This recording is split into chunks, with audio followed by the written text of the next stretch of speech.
On a quiet Wednesday night, when the veil between questions and answers grows thin, one woman steps forward with a deck full of truth. At 8 p.m. Eastern Standard Time, the IMpACT Podcasting Network's welcome back the incomparable Lin Sibulski, our giving partner, our guide, our teller of stories written in the cards. If you've got a question, let your fingers summon it. Type it into the chat and watch Lynn work her magic, asking the cards to speak with clarity, compassion, and just a hint of mischief.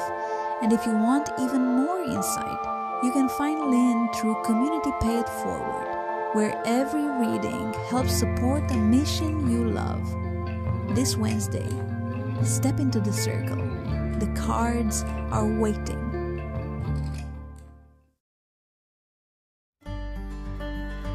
Today, I want to shine a light on an organization doing truly beautiful work, Dignify Dementia. Their mission is simple, powerful, and deeply needed. They help families navigate the challenges of dementia with dignity, compassion, and real-world support. They understand that dementia doesn't just affect one person, it affects entire families. And they step in with resources, education, and comfort to make sure no one walks that journey alone. And in the spirit of comfort, connection, and care, Dignified Dementia has donated something incredibly special to support the Come Together Compass, a beautifully stitched, fur-lined blanket. This blanket isn't just warm, it represents the comfort we all deserve. It represents the support we all need, and it represents the kindness that keeps our community strong. Every dollar donated gets your name on the wheel of giving. $1, 1 spot. $5, 5 spots. Every donation helps us continue building the Come Together Compass, a system designed to guide families, veterans, and neighbors to the help they need when they need it most. And yes, one lucky supporter is going home with this incredible blanket from Dignified Dementia. This event runs through April 1st, and every contribution brings us one step closer to making sure no one faces crisis alone. Dignified Dementia stepped up with comfort. Now we're asking you to step up with support. Together, we can build a community where compassion isn't just a word, it's an action. And the Come Together Compass makes that possible.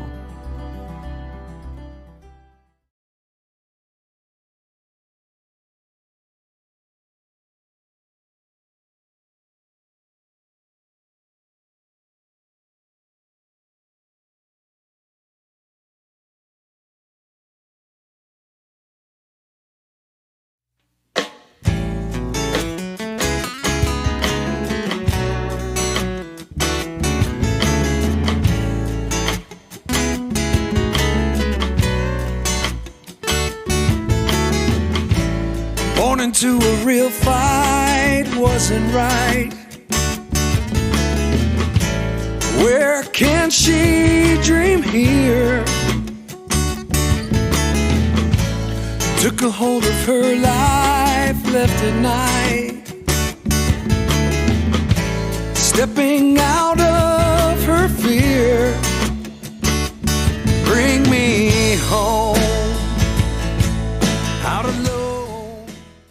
Good evening, ladies and gentlemen. My name is Zach with Community Pay It Forward, the Come Together Compass, and the IMpACT Podcasting Network. I would like to welcome you all to Community IMpACT. This is our show for every Wednesday where we begin at 7 p.m. East by replaying last week's show. I am very sorry about my camera. I've got to get this camera replaced. It is not acting right. But we begin the show every week, starting this week, as a matter of fact, with last week's show. And this week we're going to begin by replaying Lynn's Day, which is our once a month wonderful show that we get to do with our giving partner, Lin Sibulski. as she pulls out the old tarot deck and reads for many, many people. Anybody who takes and sends in a message in the chats, they get to have have whatever the card reads, and it is amazing. Okay, am I going to say that I truly believe in tarot readings? I'm going to say I've been impressed with what I've seen. Okay. My tarot actually gets, I get a reading on this episode. So, and it was something I've been struggling with for a long, long time. And it is kind of funny, some of the things that happen. I am pretty outspoken on this episode. And so it really was kind of a shock to me. Following that, we're going to have our first edition of the Aviva show, where Aviva Chanskin Guttman is joining us. She'll be joining us the fourth Wednesday of every month. And she'll be talking about another form of healing. This one's a little different. This has to do with tapping and breathing. She is a licensed therapist. So yes, there is a little bit of difference in here. But see, the thing is that's perfect because we're trying to get across to everyone. Our point for this whole thing is to make sure that people understand that, you know what? Healing is not a one-size-fits-all anything. Healing looks different to every single one of us. So I'd like for you to join me in reliving last week. And of course, you can send in, if you wish, you can send in a comment, and next month we'll have Lynn read for you. But for right now, this is a recording. Just remember that. But this is last month's Lynn's Day with our dear friend, Lin Sibulski. Now, you can also make sure you mark your calendar.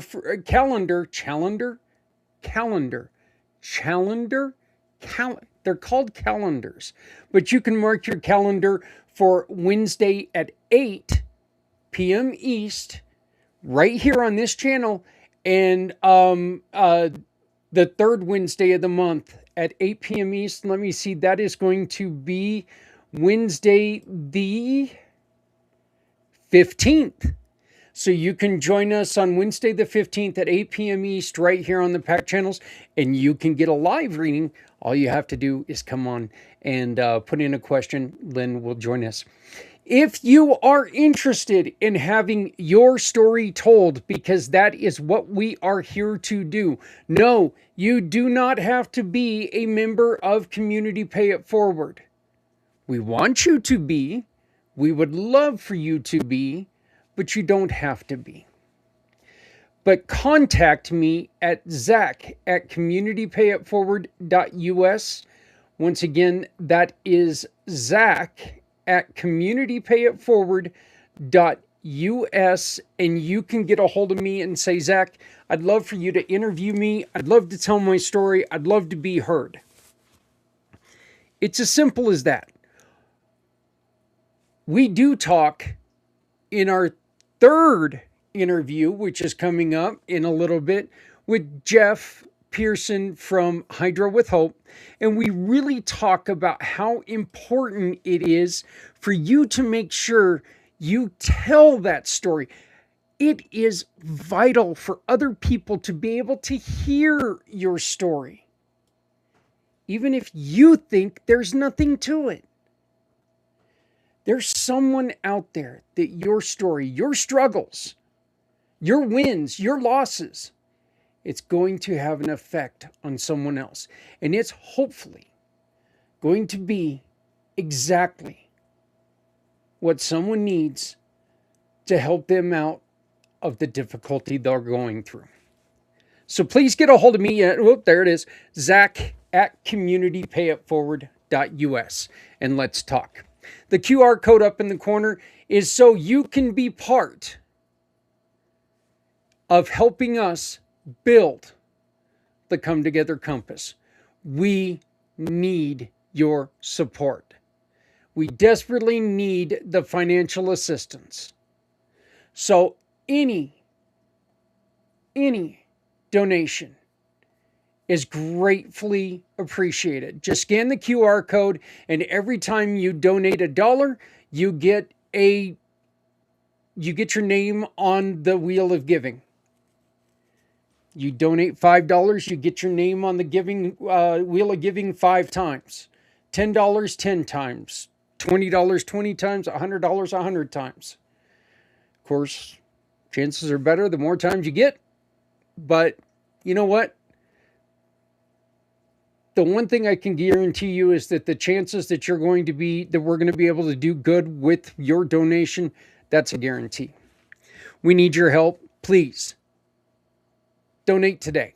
Now, because this has been slow, we are having to delay the giving out. And so April 1st, not going to work. Unless something amazing happens. We have to gain at least $150. Partly because, folks, we got to pay to deliver this thing. And it is a heavy-duty, beautifully put together blanket. I'll pull it up again. Donated by our friends at Dignified Dementia. Beautiful blanket. Fleece-lined. Very soft. Very beautiful blanket. Donated by our friends at Dignified Dementia. We've also got other gifts that we're going to be giving away at that same time, but we need your help. So please donate, support the Come Together Compass. Now, once again, this is a repeat of last week's Lynn's Day. So one of the things that you can do is you can check out Lynn's page by going to her Footnotes Tarot page on Community Pay It Forward. That right there is the QR code. Go to her Footnotes Tarot page, which is helping us raise money for other people. All you have to do is Lynn offers us a referral every time somebody goes to her from Community Pay It Forward. You just say, hey, Community Pay It Forward sent me, and you get to help someone who has asked us to help them raise money for them. Someone like Jeff with Hydro for Hope. But first off, once again, this is our wonderful friend, third Wednesday of every month, Lynn's Day. Every Friday, people across the country put on red for one reason: to honor the women and men who left the comfort of home so we can live freely. These shirts are not about politics. They are not about a war. They are not about religion. They are about gratitude. They are about respect. They are about remembering everyone deployed. When you purchase one, you help us launch the Come Together Compass, a program built to guide families and heroes to the support that they need. Wear your pride, wear your gratitude, support Red Friday. Remember everyone deployed. Hey friends, I've been thinking, we all have our strengths, right? There are things I'm great at and things I'm definitely not great at. I can talk to anyone, anywhere, but ask me to add something to a website or an app. Yeah, that's where things get a little messy. Oops, I love speaking, I love sharing stories, but social media, all those hashtags, algorithms, trends, that's a jungle I still haven't mapped out. Now, coming up with ideas that bring people together, that's my sweet spot. But bookkeeping, let's just say numbers, and I have agreed to stay in separate corners. And you know what? That's okay, because someone out there is good at those things. And when we work together, that's when the magic happens. Community Pay It Forward has never been about one person. It's a program built by many to support even more. Every single one of us brings something special to the table. We all have talents that make us strong on our own. But imagine how powerful we become when we combine them. That's the heart of Community Pay It Forward. Your skills, my skills, our hearts, working side by side to make a real difference. So tell me, what are you good at? Let's discover it together. Visit communitypayitforward.us and join the movement.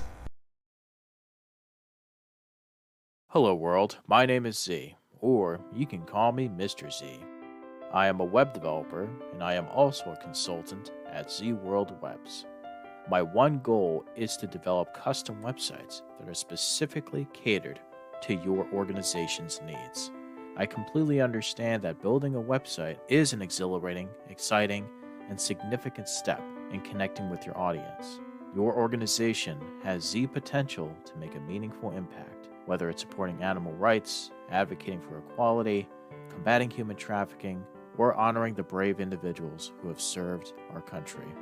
Your mission is too important to be held back by the challenges a website can present, and I am here to ensure that your website works for you, not against you.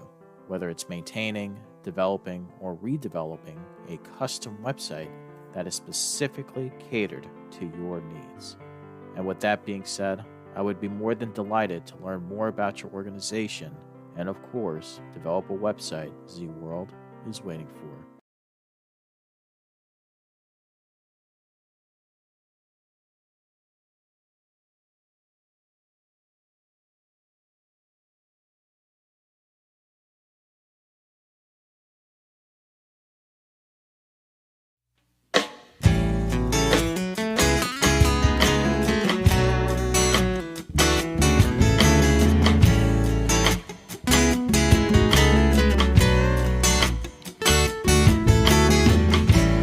Born into a real fight wasn't right.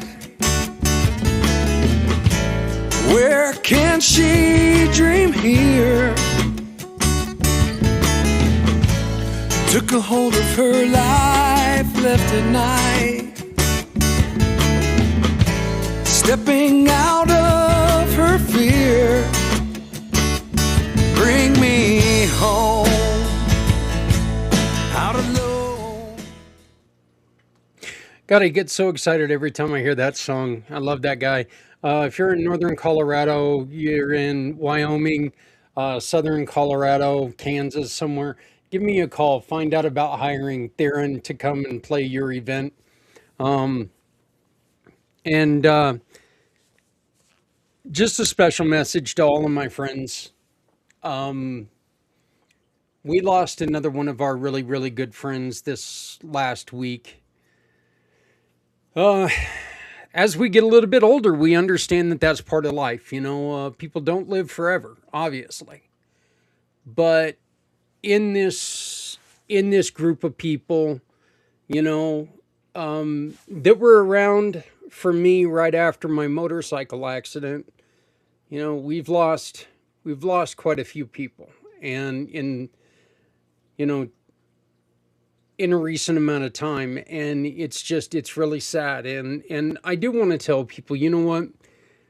That's one of the reasons why it's so important that we keep up with each other. We keep reaching out to each other because we never know when it's going to end. And I'm not talking about making an end of life decision or anything like that. I'm just talking about, you don't know when your ticket's going to get punched. Okay? To put it quite frankly, you don't know, you know, we all know our birth date. None of us know our death date. That's just the way it is. So we need to make sure that we try to continue to keep talking to everybody. I want to get to our guest tonight because she's the reason why you are all here. It's not to hear me talk, but there are a couple things that I need to let you know. You guys just saw one spot about Red Friday. We are making a huge push on Red Friday right now. And again, regardless or not, if you want to call this a war, if you don't want to call this a war, I don't give a damn. I really don't care. None of that matters to me, and I wish my camera would stay in focus. I'm really sorry about that. I think it's because my screen is so damn bright, but I don't care, because the thing is, we've lost young men and women already in this, whatever the hell you want to call it. We have over 150 people who have been injured. These are people who signed a piece of paper, who signed a pledge, and have stepped away from their families to go and fight for the way of life in that America gives us. Okay? I don't care if you support the government. Because it's not about a political party. I don't care if you support the war, because look, I don't like this war. I don't like what we're doing right now. I don't agree with it. But that doesn't matter. I still love and support the kids that are over there right now. This isn't about religion. It's about none of that. This is about the boys and girls that have signed that piece of paper. Less than 1% of them do that. And they're over there right now. And at Community Pay It Forward, we have designed a new shirt. Okay, there's 2 designs. You got a choice of 2 shirts, but you've got this one, which is, this is what I lovingly call the Adrian design. This is the one that she likes. So obviously there's no background on it, but this is the Adrian design. Like I said, this is the one that she prefers. And then option number 2, this is the Zach design, probably because it's on black, to be honest with you. So that's what I like. But again, there is no back on the design. But these are the fronts of the shirts. And you can customize your shirt. So just to let you know that. And then this is the design that we came up with for the back of the shirt, okay? And it does read, I do not wear this shirt to support a political party. I do not wear this shirt to support any war. I do not wear this shirt to promote a religion. I do not wear this shirt because it's trendy or to upset anyone. I wear this shirt for one reason, to honor every woman and man who has ever given up the comfort of home and been deployed so that I can continue to live freely and show my support in the way I choose. And we're just asking people to support Red Friday, because folks, these people, they did sign that pledge. They did say, you know what? I will give up a little bit of my freedom to go across the sea, to be away from my family. I don't care if they're still in the United States, just in a different state. None of that matters to me. What matters is they're away from their family. So, we just want to make sure that you're doing that. One last thing, you'll see a QR code up in the corner. We're asking for people to donate to help us raise money. The shirts are there to help us raise money for the Come Together Compass. Well, we've also got this wonderful blanket that was donated. Sorry. Why are you doing that, you stupid machine? Okay, this blanket was donated by Dignified Dementia. And it's a wonderful knitted blanket. If you can see, it's almost like an Afghan, but it's got a warm, like almost furry type center in it, and it's just so soft on the inside. And I keep telling people that, you know what, I would show people how soft it is. The only problem is that if I do that, I'm going to fall asleep, and then I'm not going to give the blanket away. So, but here's the way this is going to go. Every dollar you donate by using the QR code up in the corner here, you get a space on the wheel of giving. And once we reach $150 worth of donations, we've got some gifts that we're going to be giving away, and that blanket is one of the things. So if you donate $5, you get 5 chances to win. $10, 10 chances to win, so on and so forth. So this is all to go and launch the Come Together Compass. Folks, the Come Together Compass is coming along. It's coming along. Thank you, Terry. Thank you. It's coming along wonderfully. The kids are working their butts off and they're doing a great job. I get to meet with them again tomorrow. I'm excited about that, but they're doing a great job to do that. And so now you see my lovely bride here. It's time to bring on the woman of the hour, the wonderful Miss Lin Sibulski. How you doing, Lynn? So Well, far, so good. How are you doing this evening? oh, I'd be doing better if I could figure out how to work this computer thing type thing today. But yeah, it's going pretty good, pretty good. How are you? I am doing well. I am especially excited to be here tonight because we have some really intense cosmic energy at the moment. So I'm eager to see how all of that plays out. Well, before we get any questions in, I would like to hear from both of you. What is this retrograde that's going on? What is the meaning? That was a scary laugh. I'm sorry. That's kind of a scary laugh. So, but what is the meaning of this retrograde? I know that we're coming to an end of it. You just brought that up, but can you explain a little bit about what it is? If you know, you know. Yeah, no, I don't know, and it scares the hell out of me. If you ever It listen to should. me talk, I explain it the way it'll stick. Yeah, I doubt it, but So, to the naked eye, around 4 times a year, the planet Mercury appears to be moving backwards in the sky. And it's because all the planets are spinning around and going in their circles and moving in their ways. Um, but to the ancient people, all they saw was this planet moving backward. And so, um, Mercury was associated with trickster energy. It in modern times it's associated with communication, technology, travel. Um, and so, what happens, or what has been observed to happen during the periods of Mercury retrograde, is that we kind of have glitches in communication. Like, oops, I pressed, I accidentally sent that email to everybody instead of the one person I meant to reply to. Or I got a flat tire, or the light bulb in my bedroom burned out, or, my shoe sole broke off, or something like that. So we tend to see more things like that. It tends to affect devices.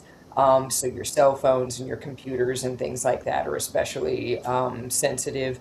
Another thing we see during retrogrades, Mercury retrogrades, are communications from people that are part of our past, that ex from high school, or that friend of a friend you haven't seen in a while, or that person who shows up on Facebook and you go, oh my gosh, I haven't thought about this person in 17 years. So that tends to happen during Mercury retrogrades.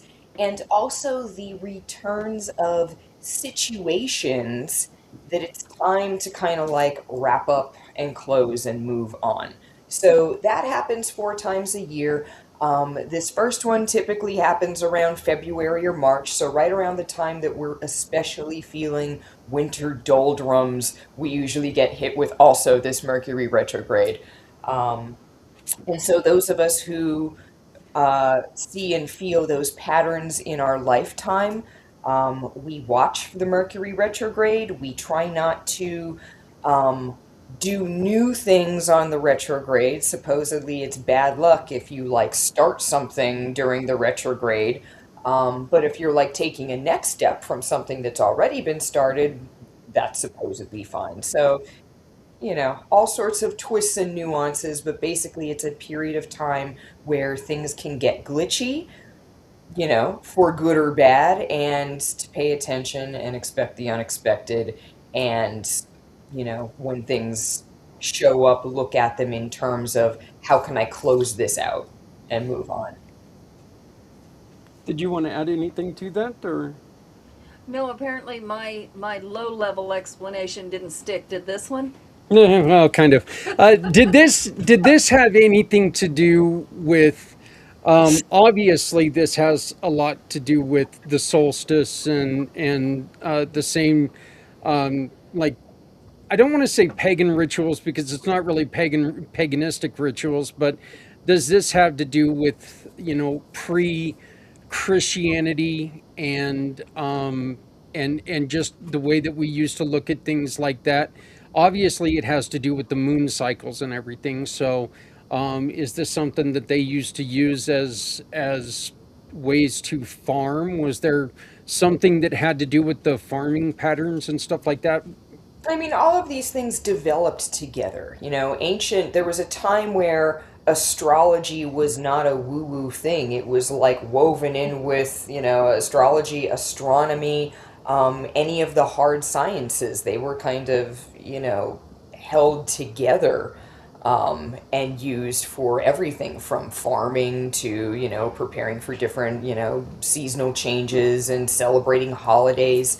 So yeah, Mercury is part of that, and it's interesting to see different cultures have had different gods associated with Mercury, and they kind of come to similar conclusions. There's a trickster energy. That piece over here, that object, that's communication. The same way they looked at Venus and said, well, that, has to do with beauty and it has to do with health and money and love. And the same way they looked at Saturn and said, well, that one has to do with limitations. I mean, when there was no TV and no nothing, and all anyone had was like looking up at the sky, and it was so clear to see, those patterns were just much bigger parts of people's lives, and they were encouraged because we hadn't yet moved into a place where religion wanted to control the masses and say, oh, that star you were looking at to do your farming by, don't look at that anymore, it's evil, you have to ask this other person instead. Well, we don't do it that way, we do it this way. And so it's, we have these natural cycles and we don't have a full understanding of them. I mean, Yeah. we see different ways where, Jupiter and Saturn, the strength of their gravitational field prevents things from hitting the Earth. Well, what other impacts do those planets have? Yeah. Well, I was just wondering because I know Mercury was a Greek god, and you said trickster, and that obviously led me to Loki, Yep. which you're talking about two different, two completely different belief systems there. But yeah, there's always a trickster in religions. So, but we're asking people now, let your fingers do the typing. If you have any questions for Lynn, let's go on ahead and let's get them in the chat, and Lynn can answer them up. Lynn, I'm going to throw a question out at you. All right. And what do you see? How long am I going to have to deal with this goofy neck situation? All right. And I was being very generous when I said goofy neck situation because I wanted to say much more. I knew it was a PG situation. Yeah, I was looking at Q rated words there for a second. Family, family, family. Yeah. So I will say this. We've selected an interesting night for me to read your cards, because the deck that I chose for tonight is called the Cosma Visions Oracle, and it's a tarot-based deck, but it has like a past life flavor to it. And because we're at this moment where we have, I told you I was going to get into the astrology, why tonight is special. So I'm in the Eastern time zone. It's like 8 something at somewhere around 9:30 p.m. Eastern. So like 30 minutes or so after our show ends, the moon will be a new moon in Pisces. So it's when like the sun and the moon and the earth are all lined up. So we can't see it, but the moon being at that anaretic degree of Pisces. Pisces is the old soul. Pisces has been around the whole zodiac. It's carrying a little piece of everybody. Pisces is wisdom and, all the things it's learned over many lifetimes. Um, and Pisces is a lot of feelings that comes with that. And so whenever we have some kind of heavy Pisces transit, we're feeling it. And this particular one is like the culmination of a bunch of other planets that were hanging out in Pisces for a while. And now this moon is kind of saying, hey, all of that, profound and emotional laden stuff, we're closing the cycle now. And then starting on Saturday, when we move into Aries season, it's like we start anew. So this moment especially is, hey, what are we closing out and what are we beginning? And the first card that I pulled for you, Zach, is the Orbs, which specifically talks about people who have passed on, your loved ones who are in spirit, who are around you and saying hello and saying, hey, we check in, we see you, we hear you, we're connected. So that's the one that jumped out. We are also pulling a reversed spirit plane. Basically, what this card means, reversed, is you are in the right place at the right time. There's nothing that you did or said wrong that got you into your present situation, because I know you asked about your deck. There's nothing that you are missing in terms of something that you're supposed to be doing, but you're not. This card is saying, it's reversed because it's saying this is not an issue for you. You're exactly where you're meant to be. You're doing all the things that you need to be doing. And, the orbs are cheering and saying, thumbs up, Zach. Excellent job. So, getting back to the specifics, we are pulling a reversed 9 of lotuses, or a reversed 9 of cups.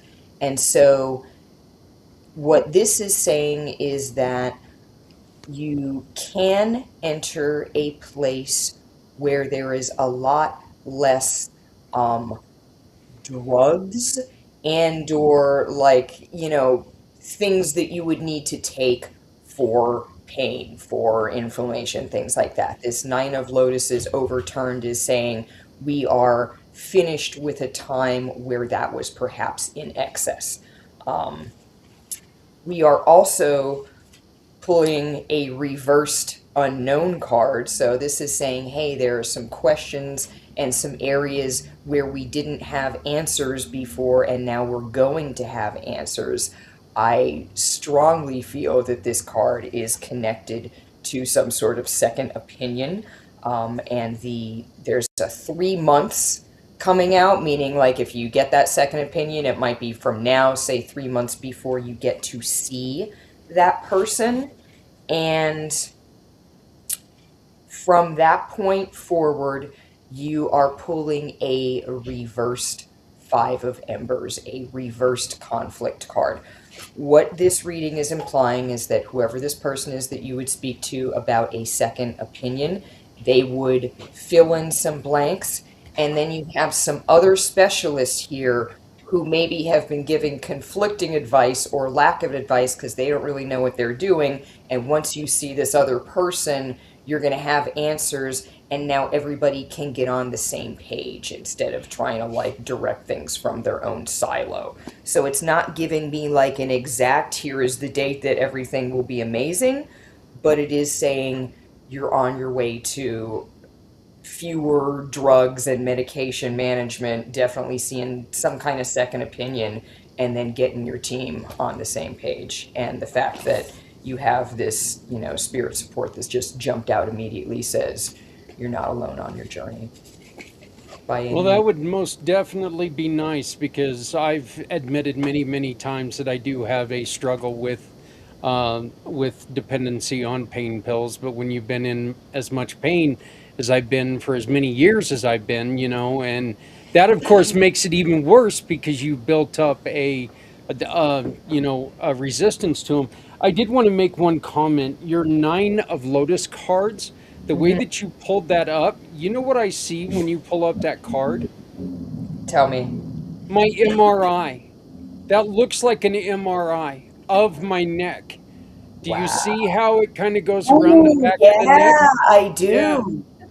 that's Wow. exactly what I saw when I looked at that. I was like going, "Oh, that kind that gave me a tingling in my fingers." I'll be honest with you. I was a little freaked out when I saw that. So, This is why tarot is so amazing, because it's not just, what the meaning of the cards are or who's translating, but that artwork too, and what jumps out at people is can really be amazing and significant. So cool beans. did you have any questions with her reading? Was there anything in there that you heard that you would like to comment on? No, I think the specialist you're going to need to see is probably, well, not need to see, but the one that's going to do the burning, the nerve burning. And then the other one, the second opinion, they're probably going to have to send you to a doctor that can wean you off the drugs and give you Yeah, something yeah. to help wean you off the drugs. Yep. And that's going to be it's going to be a little bit of a challenge, but I'll tell you I am really looking forward to a day when I don't need them anymore. And it's actually kind of funny. It was originally a doctor that was the one who was supposed to manage my pain medication, who found out that I was having who found the reason for my neck problems. He was the one who found out that my neck was bent backwards in the accident, and there were breaks in the in my neck. He was the one who found it. So, you know, uh, leave it to the guy who's supposed to keep me stoned and shut up. He's the one who found me. So, Yeah. uh, And not for nothing, Pisces as a zodiac sign is also associated with anything that is drugs or an altered state of consciousness. So for us to be in this Pisces moment and clearing away the last of that Pisces cycle, the astrology also supports this is something that's coming off your plate. all right. Well, Pisces, get the hell out of here. So, our great friend and brand new giving partner, Aviva, has checked in. Will my most recent ex ever have insight about the cause and effect of our ending? Is it a male? The answer is probably not. Hey, you don't have cards. I don't need cards for that. And then just to let everybody know, Aviva is going to be joining us in a podcast show coming up next week. We're going to get together. We're going to record a couple of episodes either tomorrow or Friday. And then Aviva is going to be starting next week at this time slot on Wednesday. And Aviva is going to be teaching us about tapping and some other wonderful, wonderful things to heal and just learn more about ourselves. And I'm really excited about that. So I know you are a huge friend and fan of what Aviva does. I am So a huge friend and fan of Aviva in general, and also of what she does. Tapping is amazing. Tapping is just, it's like your body has magic buttons that you can just press or tap and get rid of stress, and I am fascinated to no end by it. Yes, she is, Terry. Aviva's awesome. Aviva, to your question, I don't know if you saw earlier, I said that I was pulling out my past life themed deck for this evening. And like clockwork, the first card that pulled out for this reading was the past lives card. And so as it relates to your most recent ex, this card is acknowledging, hey, you guys came together for a reason. If you believe in things like soul contracts, that was a soul contract. We just talked about Pisces and the end of cycles. And so, any soul contracts that were kind of outstanding and have lost their needfulness, they're coming to an end. Is this person going to, acknowledge the things that they needed to acknowledge? I will say the long and the short of this reading is no. I think this person is going to kind of keep moving forward with the ignorance and the non level of appreciation that they have. The card that I'm pulling to represent them is the peacock. And so this is showing me someone who has a very high opinion of themselves. You know, high opinion to the point of, you know, potentially slightly delusional, but this is somebody who just has, you know, the peacock is covered in eyes, and this person is like kind of covered in eyes that are only for themselves in that way.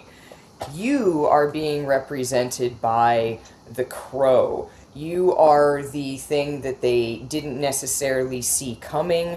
The crow can navigate the darkness, merges with the darkness and with the unseen. And so this is you with your very special talents of just delving deeply into the psyche and darker issues associated with a person. So the reading is acknowledging that. Here's what it is saying this person is unable to do. We have a reversed 5 of lotuses or cups. That means that this person is incapable of sorting out for themselves. These are good things that happen to me. These are bad things that happen to me. Well, overall, things were good, and so good.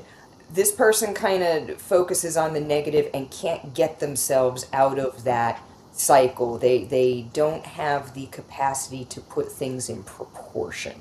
And so, you know, you may both agree on the same series of events, but there are aspects that this person just blows out of proportion because that's who they are. So that part doesn't change. We are also seeing a reversed 8 of trees or rods. Trees in this deck represent growth. And so the 8 is like a high number. So it's saying, hey, this person did a significant amount of growing from this contribution that you made. But at this point, they've kind of reached the maximum of the growth they can do, or at the very least, the growth that they can do with you. So again, in general, and then this last card that came up was the sleeping ships, which means this is the type of person who can let an opportunity or a situation completely pass them by and like not notice at all. Even if it's some other gigantic ship, they just kind of pass in the night. And so it's saying that even if you had like an outsized, ginormous impact on this person's life, they're the type of person who can like pass right by and not see it for what it is. But the reading is at least saying 2 thumbs up. So it's just this person, you can only put in so much. Well, I know that the one thing that reading most definitely did is it definitely agreed with Adrienne, and that just scares me because now she knows she's right. So, and I've always known that. It's a man. Come on.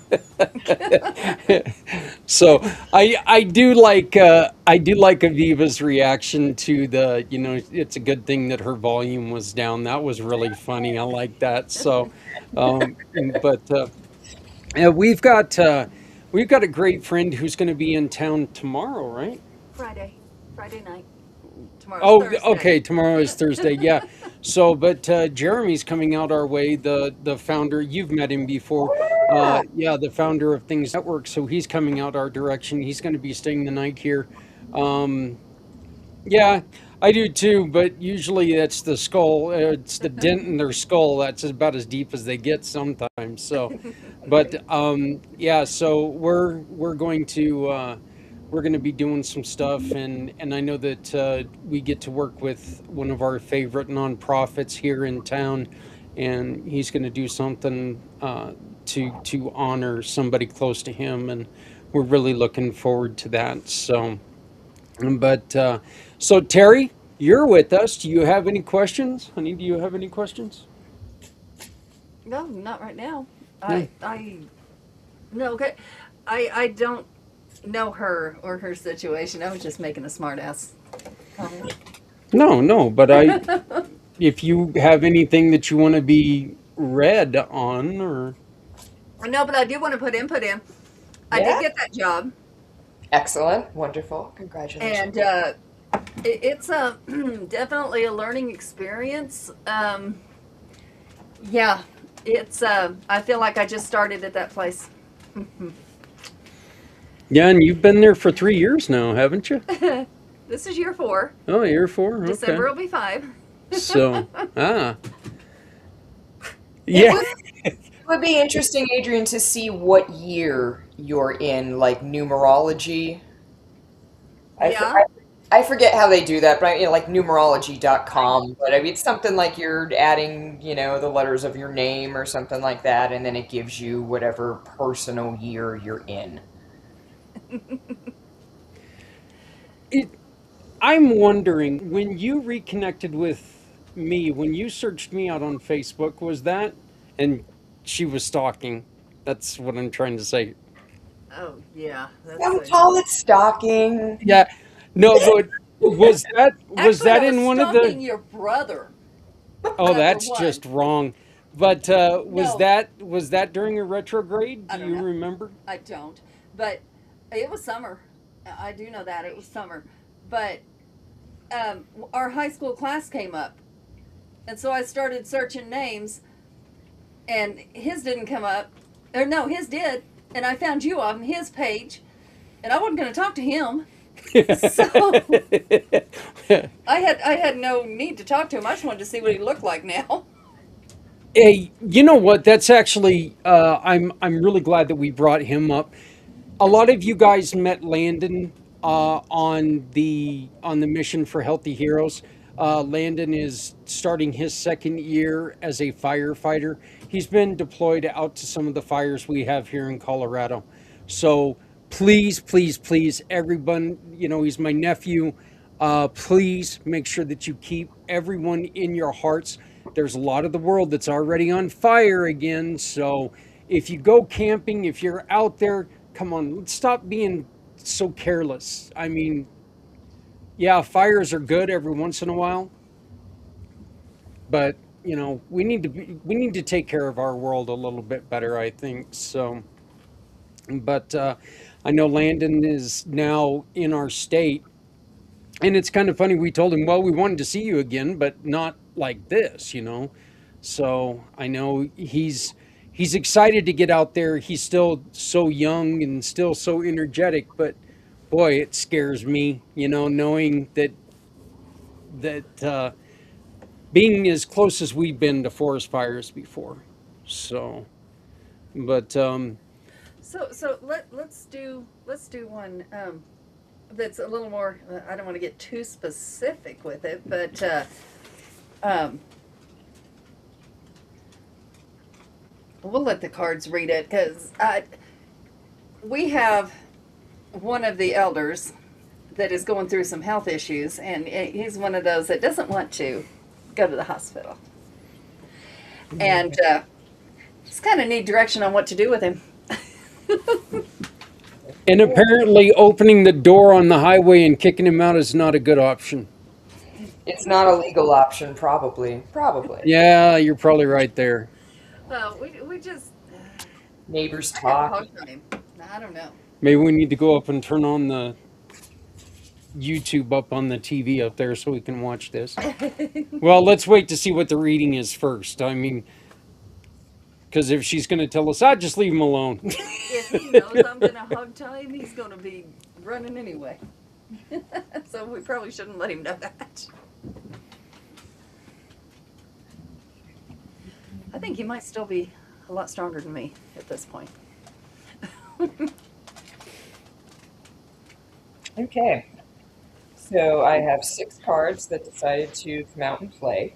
So we have a reverse 7 of trees. We know this trees theme talks about growth. This being reversed is saying that there is some sort of progression that is now going to either stop or slow down, whereas before it may have felt kind of accelerated. So in terms of like how much more is this situation to manage, this card is saying this is kind of the limit of what there needs to be in terms of management. We pulled again this sleeping ships card, which is more saying from this elderly person's perspective, they are not in a place where they're able to recognize like when there is something wrong, when they need help. They just, and it's not like a lack of intuition. I think this is more like a lack of being able to interpret their own body signals. And then, like, because they can't sense something in themselves, it's hard for them to trust other people. So that's why they're digging their feet in, because they just kind of feel like there's nothing solid at all when somebody says, oh, you need help or you need this. They just don't have any self-referential thing to tie that to. We're pulling a 5 of Embers reverse, so this is the reverse conflict card. It's saying don't fight with them. There's not like, a case you're going to make that's going to really, change that. The approach that you want to use, we are pulling the Mender card. And so this is kind of saying, what can I fix for you? What isn't working for you? Basically, any way that you can avoid the word help and the warm, fuzzy feelings that you feel and want to convey, and switch it to like a more logical, what's not working, what could be improved, what are the goals. If you can get them into that mindset, then it feels like less of a threat. Here is a warning that is coming up in the deck. We're pulling the Wanderer card. This person at some point may have a tendency to wander, and I know y'all are networked in with some people that you can talk to about that, but that is an issue that can potentially come up for this person. And also, we're pulling the Infinite Paths card reverse. The vibe that I'm getting from this card is anything where this person would be like driving or, pushing carts, anything where they're kind of navigating something. If that's not already off the table, maybe start looking at that a little bit more closely, because it's saying that this person isn't going to be able to be autonomous forever in the way that some people are. And so there are going to be some plans that need to be made for that. Mm-hmm. Well, that was scary right on. A lot of it was very scary right on. So yeah, we've actually been trying to back out a little bit on him driving, because it's an unfortunate thing, but that has become a little problematic. So it's something that we've really got to work on. But so, were you going to say something? No. Oh, okay. But Aviva, you are working on. Let's talk about your other thing that you do there in New York. You can officiate weddings. What can people expect when they hire you to come and do a wedding? I love this question. And so the first thing I will say is that weddings have come a long way, from ceremonies that were like very kind of traditional and cookie cutter. This is just one more way that people are trying to like do their own thing and make it personal and make it resonate with, their collective family and friends. For me, a couple's tarot reading, as silly as that sounds, makes a lot of sense. There are so many times where people kind of think they maybe want to, continue a relationship, and they say, can I get it? Can we do a couple's reading, or can you do a reading about them? I think in the context of people who are in a relationship, who are having some of those, hey, do we want to commit to this and move it forward or not? Something like a couple's tarot reading can really speak to who they were when they got together, who they've become, what the issues are going to be moving forward. And I personally feel that for some couples, that does spark some conversations that clarifies whether they should be moving forward or not. And so my business model is, if I've done a couple reading for you, that's kind of included in the package. And so people can get that reading and then decide based on that reading, oh, geez, some stuff came up. Maybe we need to think about this a little more. So, that's kind of what starts things. And then in terms of creating vows, you know, personalizing that experience, helping people, write something or think of something that is significant. And sometimes what comes up in that reading can also be, speak to how that relationship developed and how people see it. So, and weddings and officiating weddings, as you know, can be anything from, a long drawn out, 2-day party that someone wants to do to, hey, we got a couple friends, we're all gonna, have some pizza. Can you come on over to our living room and, in 10 minutes sign some paperwork and we'll have a couple beers and celebrate that way. So it's whatever is meaningful to people. Yeah, it was actually kind of funny when I officiated our daughter's wedding. His dad walked up to me and kind of said, he asked how long the wedding was going to be, the ceremony was going to be, and I said, oh, it's not going to be very long at all. And he goes, there's no way you're going to be faster than this other wedding I was at. And he was explaining this other wedding, and I'm like going, okay, whatever.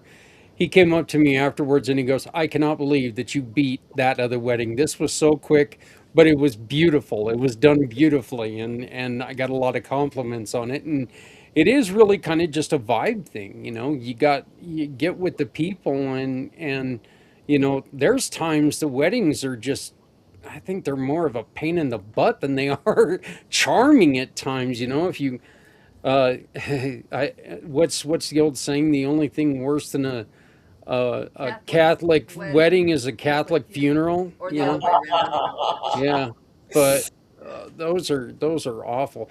Um, That's true. yeah, and yeah, yeah. I know Joel and I often talk about what you were just saying, that having something, and this is a great point on having a couple's reading, because maybe you're in a relationship where something's just not right, and maybe you're just afraid to move on, or you're looking for an excuse to move on. This would be one example of something that can help you, answer that. Because look, let's be honest, when you go to couples therapy, you pretty much know what you're going there for. Nobody walks into couples therapy not knowing what the problem is. You know what the problem is. You're just almost looking for somebody to tell you, yeah, you're right, which is weird, I think, but it's true. And Joel and I often talk about, you can go into, there's three types of people. There's those who just want out, and this just gives them the validity that, yeah, this is done. We're not ready for this. There's those who, okay, I can see our problem. I don't think we're at marriage yet, but this is, we can work on these things.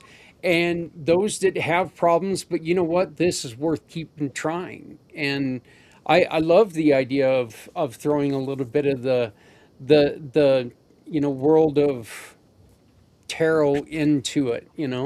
Um, I guess it'd be kind of a fun breakup, maybe, for some people. It would. Well, I don't know. I've never seen a fun breakup. I don't know where you've lived or what the hell happened to you, but I mean, no, it's true in the respect that sometimes when you see a couple that's together, one person is far more interested in that relationship moving forward than the other person, and sometimes they do just kind of, that's and that's the other thing too, especially if I'm doing like an event. And, typically you're reading single people, and every once in a while a couple will be like, hey, can you read our cards? And that's always like, hey, are you guys going to be okay? Are you going to take your fight out to the parking lot? Like, everyone calm down. yeah. Or do I have to go grab the hose? But, sometimes, you know, every relationship has its stuff. Sometimes people are hiding things from each other. Sometimes, something happens and somebody hides something, and then they kind of forget about it, or they evolve past it and they forget, like, oh gee, that actually would have hurt somebody's feelings. I mean, Mm-hmm. everybody's on their individual journey, and the complicated part about being part of a couple is that, the closer you are to that person is your therapist. Whether they're a licensed therapist or not, they're the first person who sees when something's on your mind. They're the first person to give you advice. They're the first person to, lift you up or cut you down or whatever it is. And there's such a personal involvement that sometimes it does take a third party, and it doesn't have to be a tarot reader or a therapist. It can be the bartender, it can be the coffee person, it can be a friend that just kind of steps in and says, hey, here's what I'm seeing, Yeah, and that kind of helps things move forward or not. right. So, well, Lynn, I again, I've appreciated this, and I'm looking forward to continuing this next month. We will be back here the third Thursday or third Wednesday of next month. I don't know why I continuously say Thursday. Because my show's on Thursday. Yeah, I Oh, guess that's so. sure. But so, and we would like to put an invitation to all of our friends at Things Network. If you guys want to come on, join us for this show, we'd love to get you guys involved. Look, Lynn's been pretty popular over there the couple times she's been there, so I know our friend Jan just loves you to death, so she really enjoyed sitting with us for a couple segments on the 22nd. So And there's not many people she likes. yeah. I really enjoyed the 22nd as well. I'm really happy to be part of that. That was such a beautiful event. Yeah. So, well, we look forward to seeing you again next month. Thank you so very much, and thank you for all the questions. Please make sure that you join us again next month, and we can do this again. So, but thank you, Lynn. You have yourself a good evening. Have a wonderful evening. Thank you again. See everyone next month. Have a wonderful month and a wonderful spring. See you soon. All right. Goodbye. And once again, I want to thank everybody for joining us. Yeah, thank you. I want to thank everyone for joining us. And please remember that the QR code up in the corner is how you can help us bring the Come Together Compass to life. Look, I was talking to a therapist the other day who was excited about what we're trying to do with the compass, the direction that we were going in. The kids at Arizona State, they talked to another group of people who were telling them that we should concentrate on the status quo. And that upset me because the status quo was not working. And so the kids looked at me and they told me this with the fear that I would say, okay, well, that's what we'll do. Well, that's not what we're doing. We're going to continue to build, and we're going to build something that is going to change lives and it's going to help people. But we need your help to do it. So please scan the QR code, donate $5, donate $50, donate $10, whatever you can. And somebody is going to walk away with some gifts. We've got different books and a couple pillows and this fleece-lined, beautifully stitched. It's almost like an Afghan with fleece lining. Again, one of the softest blankets I've ever felt, but I only felt it a little bit because I didn't want to take it out and ruin it. You know, a lot of dogs and dog hair and didn't want to do that. So, but, and then one last thing, and I know I've been harping on this a lot lately, but I feel very, very strong about this. Again, call it a war, don't call it a war, call it whatever you want. But we've had kids who have died. We have had kids who have been injured. There are people getting hurt all over because of actions being taken. These men and women are away from their families right now. We need to support them, and we need to support their families. To do this, Community Pay It Forward has come up with a new shirt. We're working with a program that when you buy the shirt, they give us a portion of the money. They send the shirt directly to you. You can get those shirts on our website by going directly to the website, which is communitypayitforward.us, and visiting /shopped direct. Okay. And you're going to see them right up top. They're just right up top. They're the Red Friday shirts. Brand new ones, just designed them myself. Once again, they say they do state right out loud, this isn't for political parties. This isn't for support of the war.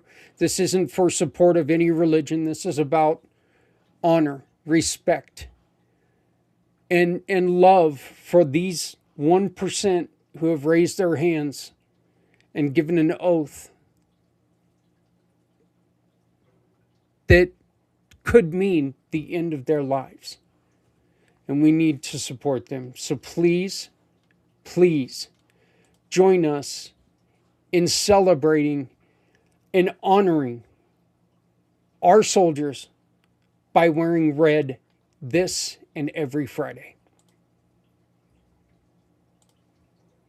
Every Friday, people across the country put on red for one reason: to honor the women and men who left the comfort of home so we can live freely. These shirts are not about politics. They are not about a war. They are not about religion. They are about gratitude. They are about respect. They are about remembering everyone deployed. When you purchase one, you help us launch the Come Together Compass, a program built to guide families and heroes to the support that they need. Wear your pride. Wear your gratitude. Support Red Friday. Remember everyone deployed. There are a couple different shades of red that you can get, that you can order through them. And we've also got hoodies on there. So I am looking at creating some hats because, well, one of us likes hats a lot. I really like hats. So please check it out. Go to Shop Direct, or you can go all the way to the footer of our website, communitypayitforward.us, and you can find us there. For Lynn, for our guests, Aviva and Terry, thank you both very much for joining us. And for all of you who joined us and didn't send any message, come on, join the fun next month. It's going to be the third Wednesday of April. So come on in, join us, ask a question. It's fun, okay? We're just having fun. We're not, this isn't. We're not allowing people to come in and conjure up demons or anything like that. We're having fun. We're amazing people because of some of the stuff she's saying. So come on in, have fun with us, and get your cards read next month, third Wednesday. So for my wife, Adrian, my name is Zach Clayton. I am the founder of Community Pay It Forward, I almost did it, the Come Together Compass, and the IMpACT podcasting networks. I'd like to remind everyone to please love somebody out there, because somebody out here loves you.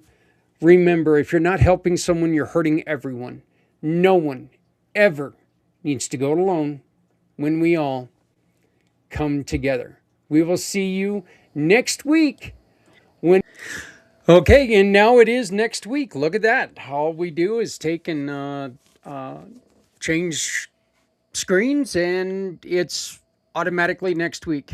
So the next time that Lynn's going to appear, she's going to be live, and it's going to be about this time. So on April 15th is Lynn's next show. So it's April 15th. We're really looking forward to it. Look, it's a lot of fun. It truly is. And yeah, what's really amazing is, this is something that, again, I am not a believer in a lot of stuff. I'm more of a scientific guy, but I'm not going to tell you. I'm not going to tell you there's nothing to it because I don't have the proof. I am going to tell you, seems more and more to me every day like there might be something there. Next up, we have the first episode of the Aviva show, featuring one of our brand new giving partners. And we could not be any more excited to introduce you to Aviva, and then we're going to go directly into her show.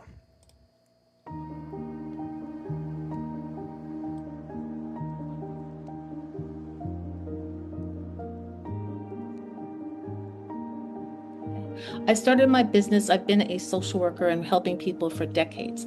So at this particular time, in the last 10 years or so, I've specialized in energy psychology and relationship therapy practices that help people on a more intimate one-on-one level.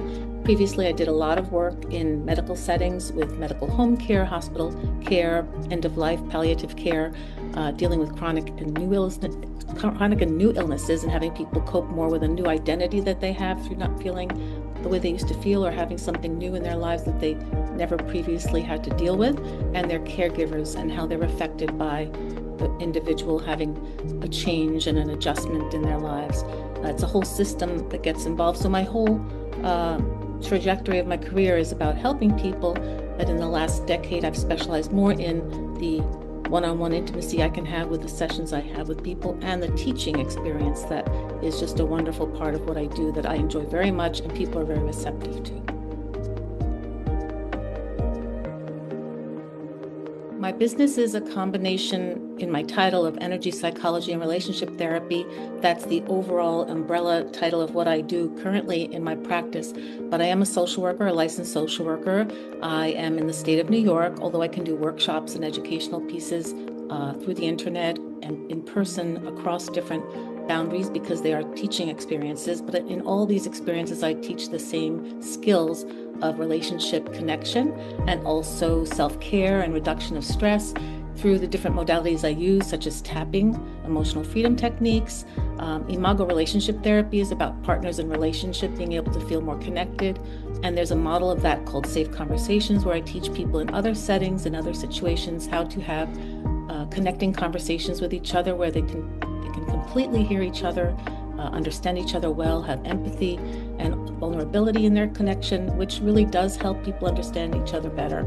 So at this point in time, the overarching title is Energy Psychology and Relationship Therapy, but I also have a strong background in medical social work, dealing with chronic care, pain management, end-of-life care, caregiver stress.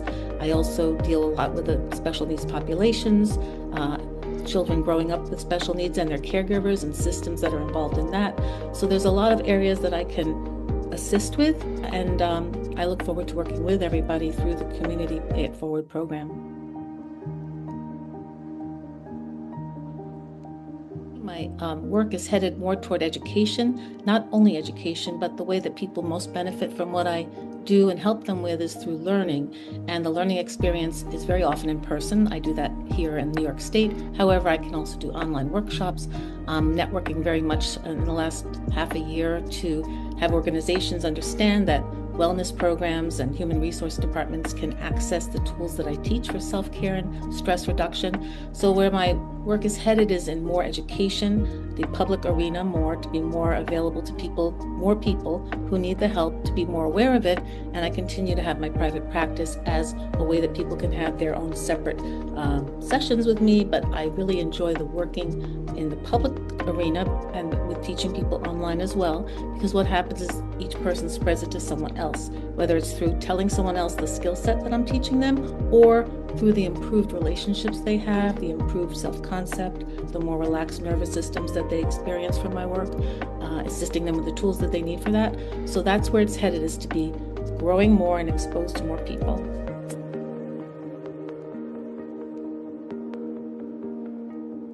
Structure today, by virtue of the fact that I want to expose the tools I teach to more people, does pay it forward, where the skills I teach and the reassurance I give and the hopefulness that's offered through the work I do, it does expand beyond each person that I teach and I help.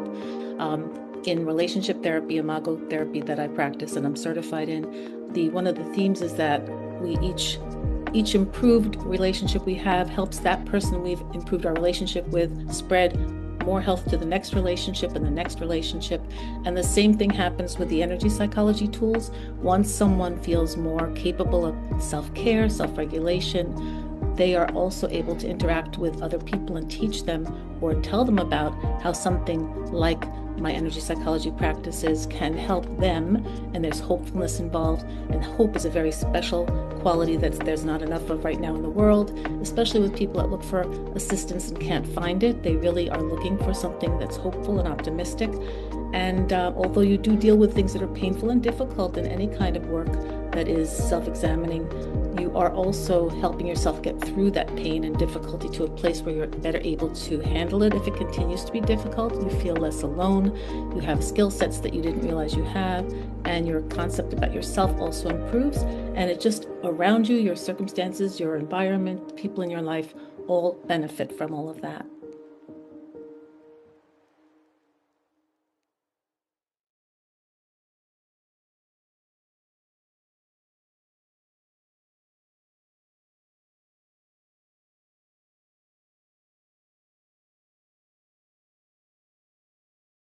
Hey, everybody, we are very, very excited for this. We are going to be introducing some new shows this year.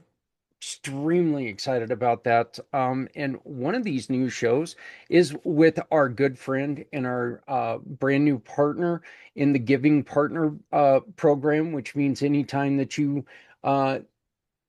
go and talk to Aviva and you meet with Aviva and you do one of the tapping sessions or the Imago sessions, anything like that.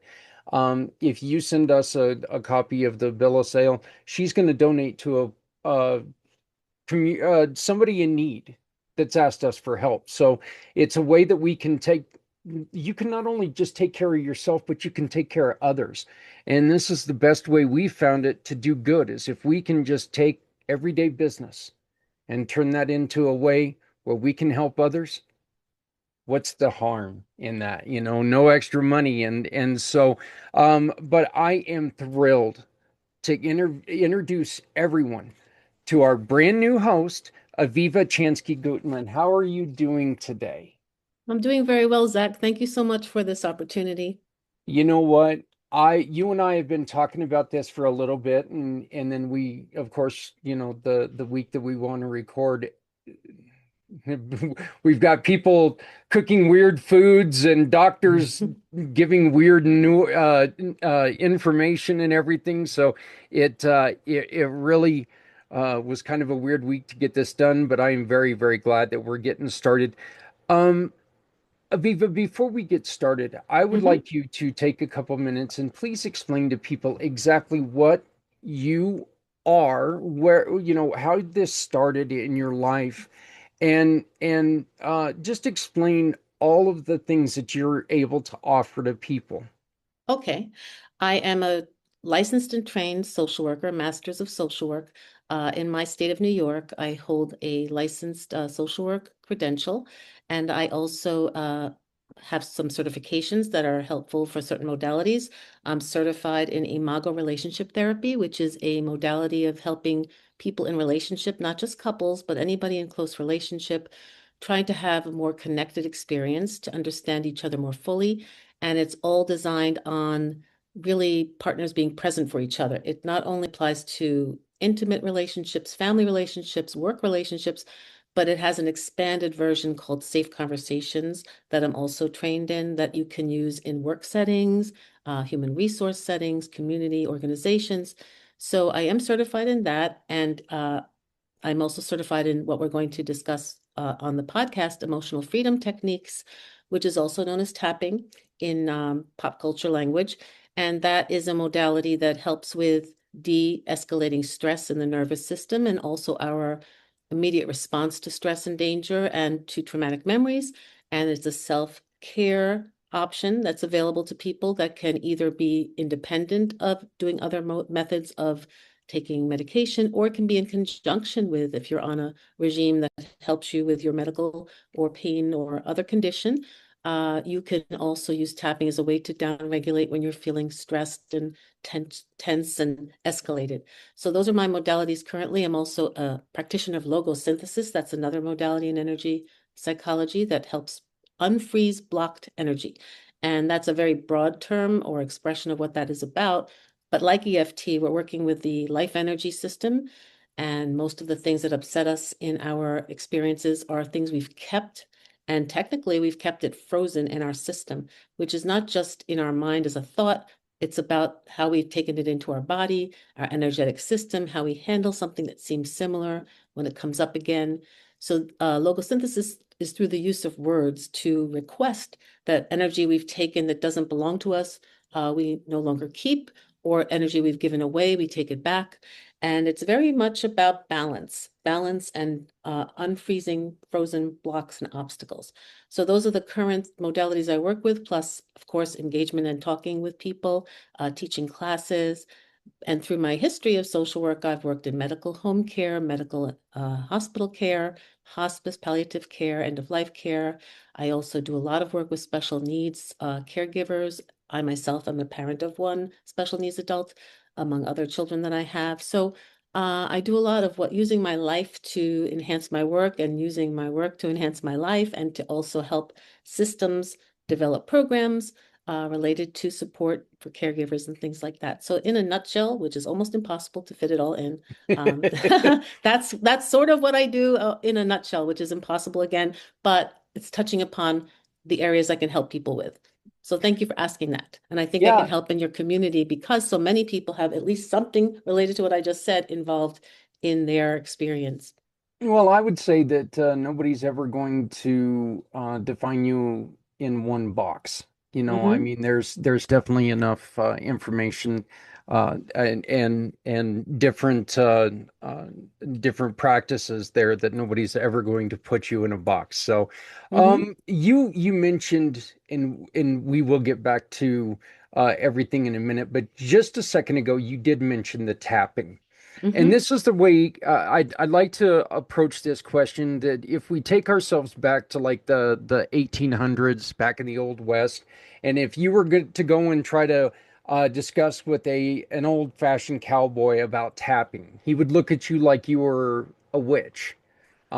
Is there like, what do you say to people who think that this is voodoo or hokum or something like that? What do you tell them about tapping and why does it work? Well, it also depends on their frame of reference. Somebody in that situation, I'm not sure he or she would have been familiar with Chinese medicine, Eastern medicine philosophies, which have been in practice for thousands of years, not just in the 1800s. And the whole basis for those theories and practices have to do with, again, energy, life energy. And to explain it to someone totally unfamiliar, it is like speaking a different language. And it would mostly have to be sort of discernment of what is the person looking for and how can I help them? And then explaining there is this method. It's very simple to learn and it's very effective to use. And it's a lot of self-administered tapping on pressure points on your body, gentle, non-medicinal. And if they said that sounds weird and hokey, people say that in this day too, when I teach a class on it, because they're not familiar with it at all, some of the people that arrive to learn about it. And there's some parts to it when you have an extended version of it that involve even things like counting and humming and counting. And that's because the different parts of the brain are being utilized for the purpose of balance in the humming, the counting. There's different parts of the brain trying to sort of go between the sides of the left brain, the right brain. And those exercises in a sequence do help those parts all start to connect and calibrate together. But to explain it to this cowboy, first of all, if he's open to listening, that's wonderful. And if he's needing more information, but there's no internet yet, there are now currently hundreds of research studies about the scientific correlation and research-based information available on websites that I can direct people to learn more about it. So I'm not sure about the 1800s, a cowboy. He may not ask, and he may not know how to access what I'm trying to give him as a resource. Do you know any more? Do you know any more about this cowboy? It actually, what I was, what I was kind of thinking of is there are people out there who like to have that old time mentality, and they have this thought, well, I don't understand how doing this gentle tapping is going to make me feel better. But if they would really look at it, and one of the truths that we have come to find out, Aviva, and you can probably attest to this, is our brain is an amazing piece of machinery that your brain can do so much healing if you let it. And there's no other way to continue. If you allow your brain to do what it can do amazing things to help you heal. And so something as generalized as tapping and doing that, it can do amazing things, but you have to be open for it, and you have to be in the moment, right? Would that be a good statement there? When you're practicing tapping rounds and you are doing it in the moment, you are accessing how you're experiencing the energy field that you experience related to a traumatic memory, limiting belief, fear in the future. You are actually, with the help of the guide or clinician like myself, staying in the moment and being walked through the steps about in the moment, what you're experiencing, even though it's about possibly something in the past, or a fear about the future, or a limiting belief about your capacity to do something. You do work in the moment with EFT because that's the nature of how it helps. You're in the moment of your energy experience in remembering something. There's a saying in energy psychology, or a question they ask, that's sort of a little bit of a way to introduce people to it. You'll say, especially at workshops we have, at conferences, does the past affect the present? So what do you think, Zach? Do you think the past affects the present? Oh yeah. I think the past, I think everything around us, I think everything we've ever experienced, I think everything that we're going to experience affects the present. I really think that, you can, that's why I find it hard when somebody says something like, leave home at home and leave work at work. I find that really hard to be, I find that hard. I struggle to understand that because, you're the same person. It's not like you're switching, it's not like you can switch one part of you off at some point in time. So yeah, if you've experienced something in a day, and an hour later, if it's still on your mind, yeah, it's going to affect you. So the answer in energy psychology circles has to do with the past is not here. So what is taking place is our current internalization or integration of a past memory or experience or experiences. What we've done is we've taken it all in. The brain takes absolutely everything in. Our entire lifespan is constantly recording everything in the moment all the time and in the past. But we aren't in the past. In the present, which is why EFT is in the present type of modality, is that we are accessing how we've integrated the information in our system, in our minds, in our thoughts that are connected to thoughts about an experience. We're like a computer. We're human computers, although we were here first, and we've integrated the information into certain files of memory. And so when we work on tapping or other energy modalities, we're accessing how we've taken in the past. So it is true, we've had a past and a lot of experiences inform us, but in the world of energy work, energy psychology in particular, it's about the present is how we've taken it in and how we're dealing with what we've done with it in terms of a memory, aspects of the memory, things that it evokes in us in the present. So that's the sort of trick question when they ask us that, is that we've all had past and we all hopefully will have future, but what we've taken in is in this moment. And that's why a lot of exploration goes on in EFT. What are you experiencing in your body on a scale of 0 to 10? How activated are you? What are your thoughts about this memory? What are the sounds you hear, the visions you might envision in your mind? So you're doing a lot of exploration about how now they perceive the event or the circumstance they want to work on. Okay, yeah, I completely understand what you're saying there. I've been through other trainings where they do work on that, and that is a really, really good point. Um, but you have to be you have to be able to let things, is it let things go, or is it put things into perspective?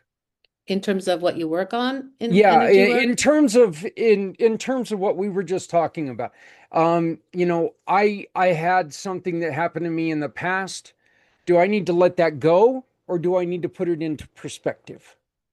If it's a major trauma, since, what you do is you've taken it in. But usually when you have something that's an event that's traumatic, whether it's we call it big T or little t traumas. Big T traumas are major events that are very significant and very impacting extremely in the moment. That can be that it's an individual big T trauma, or it can be a more global one, such as 9/11 or wars or explosions in the battlefield. But your own big T trauma can be, if you don't mind me suggesting, about the accident you had. So Yeah. Yeah. basically, at the moment that we have an experience like that, more often than not, we don't have the resources in that moment because it's so overwhelming to handle everything about it in that moment.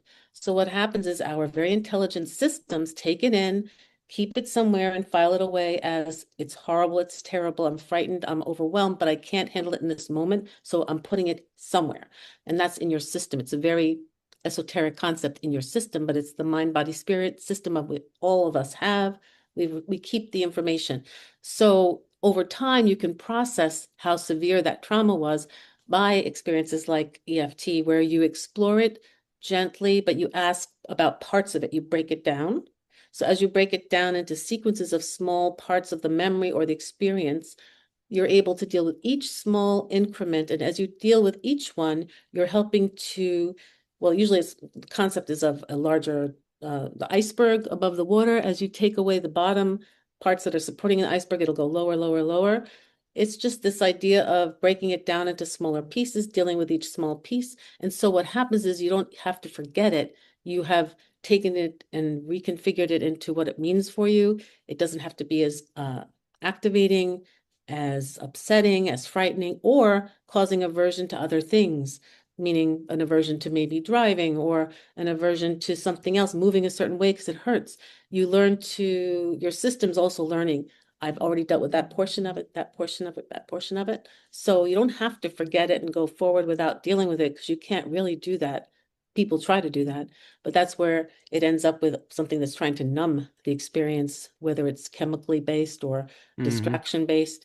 So then they're not really ever taking the essence of it, and it keeps showing up. Usually crops its head up again in different circumstances. Hey, I'm still here. You haven't dealt with it. And people live their whole lives like that. They don't deal with something really huge, but the better they deal with it for themselves, they can function in a more free way. Plus, the people around them start to feel the difference. And they feel things in our field too. People that are close to us, people that work with us, they sense something, and then they act in like planets. They go around like, I'm going to avoid that, or I'm going to avoid saying that, or doing that around this person because I know it gets them upset. So other people are affected by us not going through the sorting and examining. And you have to go through it to get to the other side. You can't go over it, around it. We all try, but it still stays until we process it. So I don't know if I really answered your question, but Yeah, I yeah, tried. yeah. And what I was really trying to get out there is it's not a good idea for people to come into this to think that you need to forget about what you've been through, because just forgetting about it is, and I like the way that you made the statement that that's the wrong thing to do because you haven't dealt with it, Well, and much if you, about the wrong, it's like a way that's going to stay longer. It'll stay longer right, if you don't try to process it. And you need to go through it to process it, like any hard thing, because then it stays with you as a huge, huge, usually painful or debilitating block. And then you can feel so much better. People don't like the part where you have to go through it, but that's important, because if you never go through it, you can't feel better. And if you go through it, you will feel better, but you need to go through it to feel better. But EFT is so gentle that it doesn't escalate a person into the active state they were in when the trauma occurred. That's one reason it's such a beneficial therapy, is its gentleness. And that's one way that it was actually chosen and designed by the person who founded it, Gary Craig. He was an engineer. Gary Craig was an engineer and noticed there was another therapy out there, thought field therapy, that was similar to tapping, but much more complex, meaning that there were versions of what to do in every certain emotion. There'd be a whole other set of tapping locations and rounds based on a certain emotion. And what would happen is it was so complex, most people were either overwhelmed by it, clinicians as well. But then he noticed that there were just certain basic points, which I can describe today too, that most of the time you felt movement in your energy, but you didn't feel re-traumatized for the original reason that you're doing the tapping. You mentioned earlier, and since we're getting to the origins of this, which is really kind of funny that you went there, because that's exactly my next question. But what you mentioned earlier, there is a little bit of the from out east. There's Eastern medicine? right, Eastern medicine or Eastern philosophy in this. Mm-hmm. Can you explain what they took from out east and how he mixed this into tapping itself? Well, Chinese medicine is what it used to always be called, but now more often than not is referred to as Eastern, the Eastern hemisphere of our planet. And they have always used methods for thousands of years that have to do with energy centers, blocked energy. Acupuncture is the closest thing I can explain that we usually offer people. Have you ever had acupuncture? And some will say yes, some will say no, or they'll know what it is. I said, well, acupuncturists use needles in certain areas of the body called meridian points, and that's how they help shift the energy that might be blocked about a certain situation in your energy field, your emotions, your physical pain. They try to calibrate through those needles how to assist in that. So tapping does it through tapping, not needles, and it's all self-administered.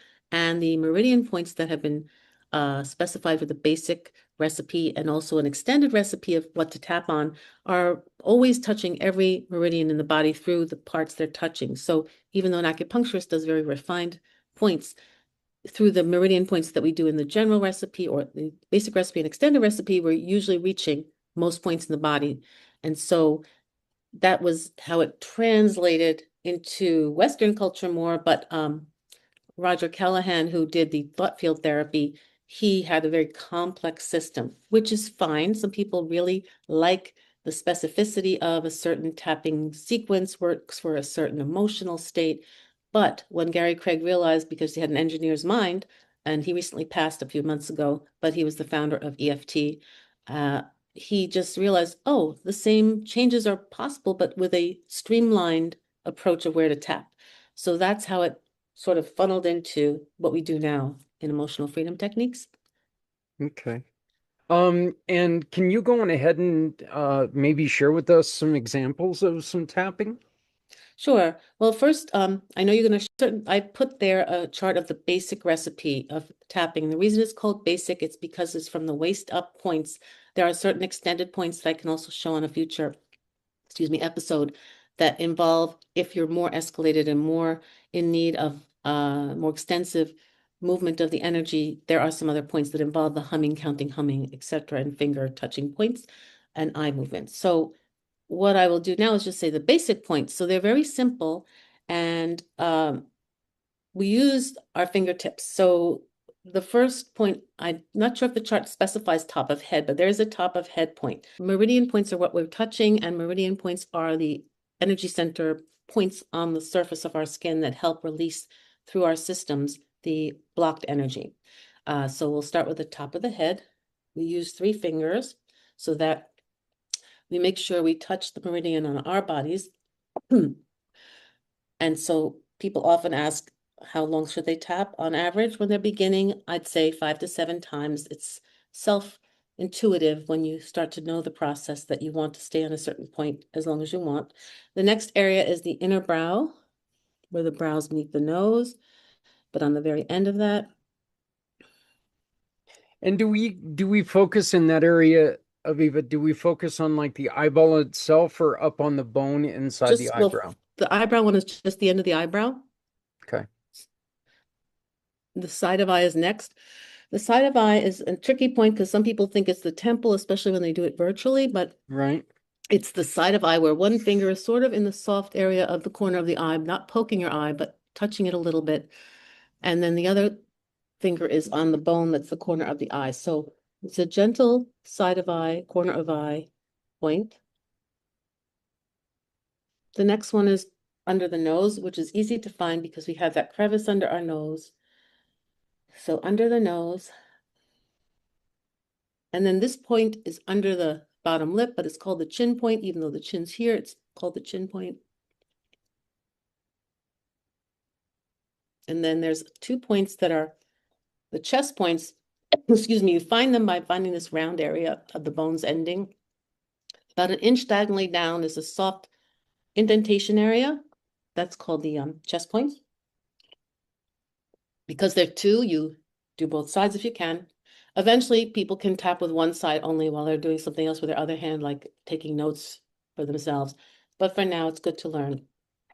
And the last point on the upper body is called side of ribs. And on a female, it's usually the bottom line of the bra line. On a man, you put your hand under your underarm. It's where your pinky would land. So it's the side of rib. Okay. And so on that one there, of course, it's like I'm a bigger guy, so it's really hard to do both Some of those at people, once. they do either both sides or they put one arm across Yeah. and just do one side. Right. Yeah. With my neck problems, it's easier to do the one across. And with Neck the problems in the size of my chest. neck problems also when there's an extended part of the recipe where there's some eye movements, it might be hard. And so there are alternatives for almost every tapping point. Now, some people don't like the sensation of physical tapping, so they can just push a little bit on the points when they're making their rounds. And along with touching the tapping rounds, there's usually reminder phrases of what their experience is, which I coach people through depending on what they're working on. So let's say they're working with some kind of physical discomfort. So reminder phrases mean, that heat that's radiating through my arm, or that tingling that's in my wrist, that soreness that's in my back. So what happens is you're saying things as we're tapping so that it helps you be in the energy field of the experience.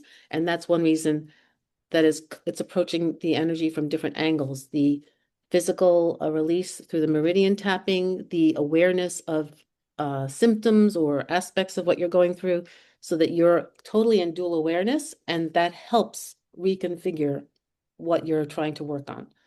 So those are the basic recipe points. Yeah. Are you saying these words? Are you saying these words kind of keep track of what you're doing, keep your mind focused on what you're doing, and less of like a chant or what's the word I'm looking for?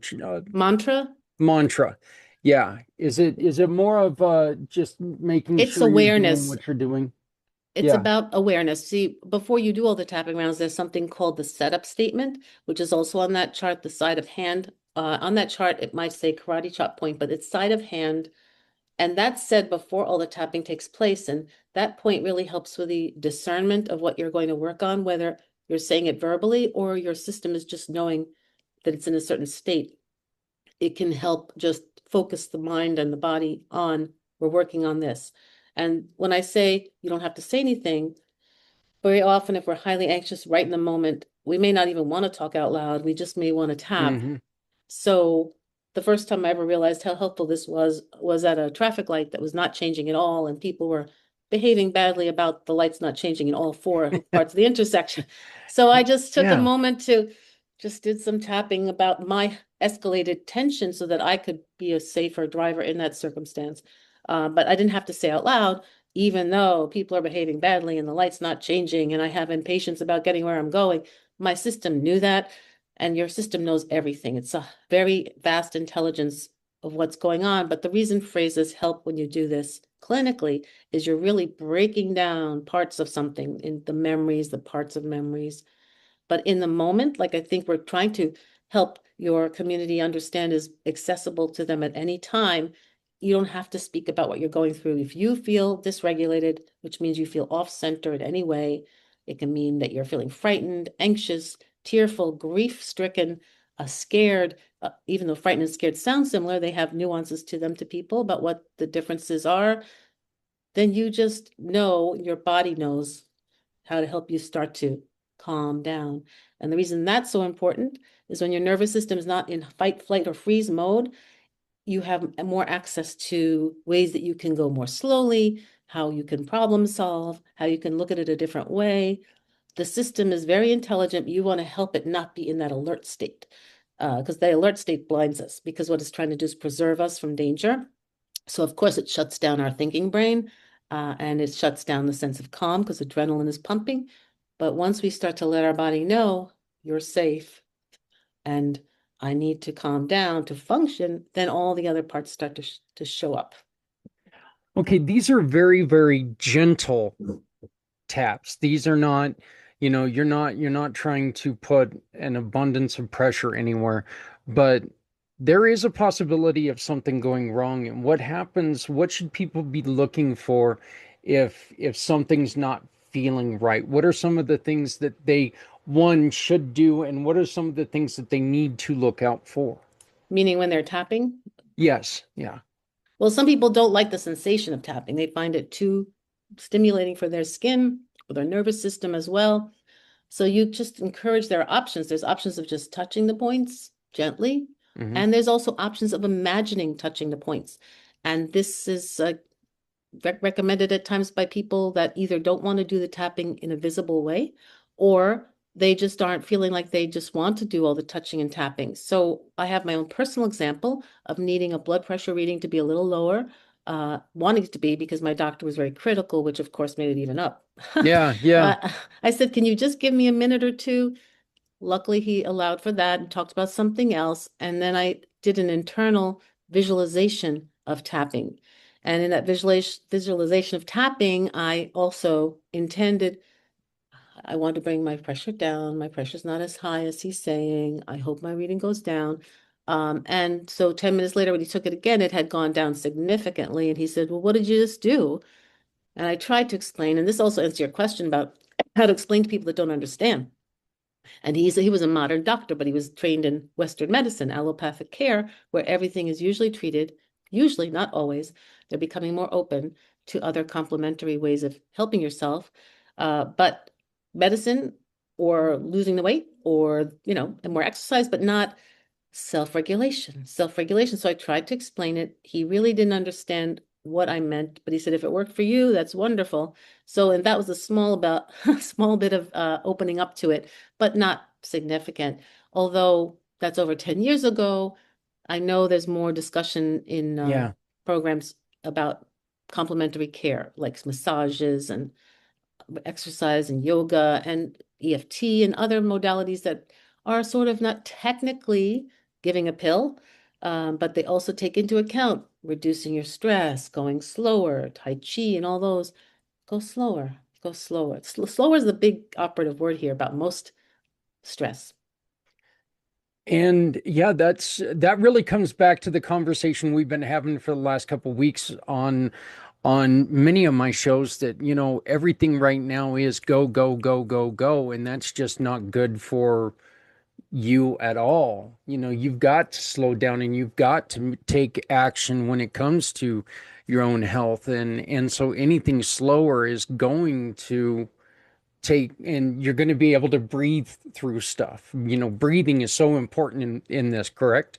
It ends up being that your breathing becomes much more relaxed, much more easeful and fuller breaths. There is a whole exercise in EFT about constricted breathing to help people reverse that feeling.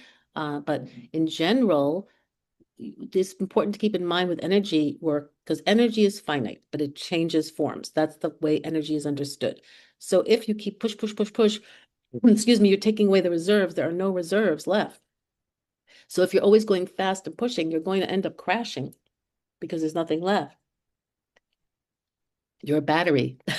You have to recharge the battery by sleep, by nutrition, but also by stepping away from very dysregulating, upsetting experiences and things, especially if you have a choice, which brings us into the whole idea about social media and news. Going on restricted plans sometimes just to not take all of it in at once. Because there's a message out there, take it all in, keep it on 24/7, keep looking at it. And that's how it's designed. And that in itself can just keep you escalated. And then you can crash from exhaustion and depletion. Yeah. What are some things that, where this is all brand new to a lot of people? What are some things that people can start doing from now until our next episode, which is going to come up in a month? What are some things that people can do to really start to learn a little bit more about these techniques? And also learn a little bit more. And I think one of the reasons why I like this technique so much is it really teaches you about yourself. It really teaches you about and how you're going to react to this. Well, first, I know you'll have the chart available. People can look through just the tapping points and just try to do them themselves, just at any moment. I haven't taught yet how to talk about presenting circumstance and how to address that with reminder phrases, which will be the next portion that we record. So what I suggest first is just getting familiar with the tapping points. There's also a way to learn a little bit more about it by some links I can offer that you might be able to put into the information about the episode, where you can learn a little bit more about it. But the most important thing is don't try to get the whole picture at once. Like anything else, take small steps, take small dosages of learning something so new. And they can also reach out to me and I will teach them about specific issues they want to work on, how to get addressing that through EFT that is sequential and step by step and clinically based, but through the idea of palliative, which is in the moment care for stress. Just practice it. If you're just feeling a little bit off center one day, just tap any number of times and it just is repeated. It's a sequence. You repeat it over and over until you check in with yourself after a few rounds, see how you're feeling, notice what you're feeling. And you might notice one of the first things people do say, my shoulders are more relaxed, my breathing is more relaxed.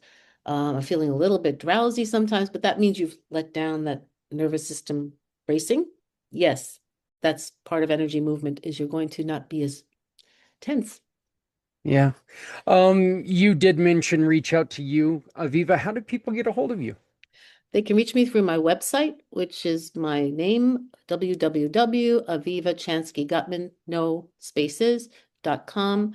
And the very helpful Z has made that beautiful website that everybody can access. There's also a place where they can sign up for any future emails I send out through my email blasts that have to do with upcoming workshops and things like that. And also they can reach me through LinkedIn and they can reach me through my Facebook business page. And that's the best way to get started. And of course, you can also you can find all this information if you visit her landing page on Community Pay It Forward. If you would like an introduction to Aviva, I encourage you to please get a hold of me and I will make that introduction happen.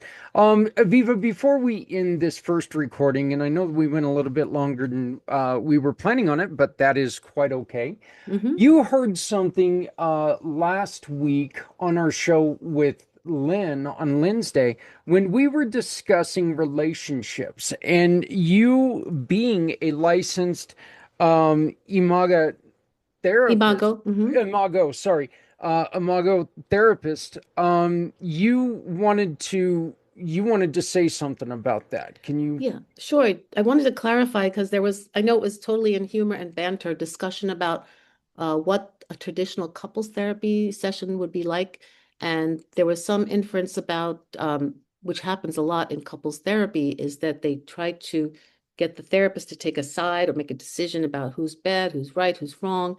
Isn't he horrible? Isn't she terrible? In imago relationship therapy, we don't have any such thing because it's structured in a very safe, dialogical way. We have an exercise at every session called the Imago Dialogue. And the whole intention is that you keep people in a structure of safety where they actually have certain rules we've asked of them. And that's the reason they're there, is to get the situation to be improved between them, where they are not allowed to shame, blame, or complain. They're not allowed to have negativity during the dialogue. The dialogue is an exercise in connection of active listening, empathy, and validation. And it's very helpful to have those components because that's not what usually takes place in most conversations between most people, but also people aren't intentional in how they speak with each other. But after imago therapy, and when people have mastered the aspects of the therapy itself, it does get carried over into their regular life as well, to be more actively listening, to offer more validation that makes sense. And the reason it makes sense that you said that is, and not to judge and to have empathy for the person's experience. And the reason I wanted to just discuss it briefly is because the preconceived notion about couples therapy is this very negative experience that people have seen in the movies and on television or experienced themselves, where 9 times out of 10, if somebody's come to see me after the regular traditional couples therapy, which can be very unstructured. So somebody not comfortable with working with couples may do it and not be comfortable in the position, but they can get triangulated into that experience of couples saying, hey, what about what I say? Don't you think he's wrong? That's very easy in human nature to happen when you have three. And what happens in imago, the intention is already from the beginning. That won't be taking place. The clinician is the orchestrator of the dialogue, keeps people in structure and safety. When they're that safe together, a lot can happen because they feel safe enough to say their deepest, most vulnerable experiences and feelings, and the other person's agreeing to listen to that without judgment. That in itself is a huge healing aspect, and that's why I'm a imago therapist. I wanted to be one because that was what I had not seen in most of my close relationships up until becoming one. And when I became one, I started to gravitate more toward what do I want in relationships? What do I need in relationships? And that's one reason I love doing it, is because that's what couples end up deciphering through the process. What do they want? How can they find it? Why are they in the one that, or why are they accepting something that's not helping them feel valued? But they work it through if they're committed, and some don't, but they're really there to enhance how they understand each other. So that's just a little response to the misconception that all couples therapy could be bad. Well, and this is something I meant to end this recording after that question, but this one just popped up, and I think this is also something that's really important. Aviva, can people who have a good relationship, can they go in for family, for counseling? And do we have to wait until there's a problem to go see a counselor? And what are the benefits of saying, you know what, we've got a great relationship. There's no such thing as a perfect relationship. But we've got a great relationship. Maybe we should go and make sure we're being proactive on working through anything that we may come up with. Well, what happens is sometimes the angle at which people arrive to the therapy sometimes is based on a generational perspective. I find generally younger clients have been more aware almost all their lives as adults, which isn't that long yet, but they've been aware of working something through, talking more openly, wanting to do preventive care for their relationships. So I've had people come before they're married. I've had people come when they're just married. I've had people come because there's a baby now and they didn't understand their relationship would change and dynamic, but they're just a little disoriented by that and they want to help keep it healthy for all of them. Then I've had people that go to the workshops that I assist at. I'm a clinical assistant often at Omega Institute for Harville Hendricks and his wife, Helen LaKelly Hunt, who are the founders of imago therapy. And so I've been through at least 20 of their workshops to watch the process, know it by heart, but also we end up getting people that come from those workshops as referrals because they like what they learned at the workshop and they want to keep going with what they've learned and how it made them feel after being there. So I have that. It's all ranges and all ages and all reasons. And I've also had adult children and their parents about caregiving concerns or end-of-life care concerns or sibling rivalry issues as adults. These people are in close relationships, so they're coming to see how they can feel more connected and understand each other better. Yeah, oh, I'll tell you. You said it, and instantly the first thing that came into my mind is, God, I wish I would have done that. But when my first son was born, if I would have had a little bit of a more of a clue on what I could have done to relax myself and not bring pent up energy and anxiety as a father. I was very young. I was 22 when my son was born, so I was still very young and very inexperienced in life. And that's such a great idea to come in and talk to somebody prior to a baby coming into life, because yeah, there are drastic changes that happen as soon as that, wonderful changes, but they are drastic changes that if you're just not ready for, they could make a substantial difference in your relationship. I've had a couple married over 40 years come for sessions because not that they're having actively fighting, but of all the things they didn't openly express, trying to keep peace, that were really pushing through. I'd like you to, like the wife, she wouldn't express something very important to her, thinking it's better not to, it keeps the peace, it makes him happy, but she needed to express this safely. So the safety of being able to say something that's been on her mind a very long time, and the husband's willingness to listen to it and make a little bit of an adjustment in their relationship for her to be happier, made a phenomenal difference. Because like any energy work, as it is energy work as well in the relationship, when one shift happens, other shifts start to happen at the same time because you're moving something. So that's the beauty, is that when you move an obstacle or a pattern that's not necessarily working, then all the healthier things try to come in around that. Wow. Well, Um, I think that we've got a lot to think about. I would like to ask you, before we uh, press the pause button on this episode, is there anything else that we haven't talked about that you would like to make sure that you get out there for this first conversation? Just basically the most beneficial thing anybody can do when they're looking to feel better is to be open to that there is more than one way, Yeah. and let me try something else, and especially trying something that doesn't involve something major like a chemical reaction to a drug you might get. It's something to try, where the adverse reactions to EFT are only sometimes maybe confusion about, I'm feeling a little elevated or escalated, what do I do with that feeling? But in that case, you're not going to feel traumatized because your system in EFT doesn't let you get to the full traumatic experience. It lets you have aspects of it that you are ready to see. So then having a clinician there also helps with that. So if somebody's feeling a little, because you sometimes will feel a little bit more upset before you feel a little bit better, but that's normal. That's really normal. Like if we have an incision on a wound, it looks great that the doctor took care of it, but he had to stitch it. And the next day there's swelling and pain from the swelling and pain. So it's healing though. It's just getting a little erupted because it's been exposed and it's been worked on, but it has to heal. So that's the analogy of, that I can say it's like that. Similar to that. And people should not rush to any conclusion after trying this for the first time. This is going to be like anything else. It's going to take a little bit of time to get into a rhythm. It's going to take a little bit of time for it to feel comfortable, right? Because you're going to be doing something that, look, let's be honest, not a lot of us have, done this program before. So it's going to take a little bit of time to, maybe master is a bad way of stating it, but being proficient in this method.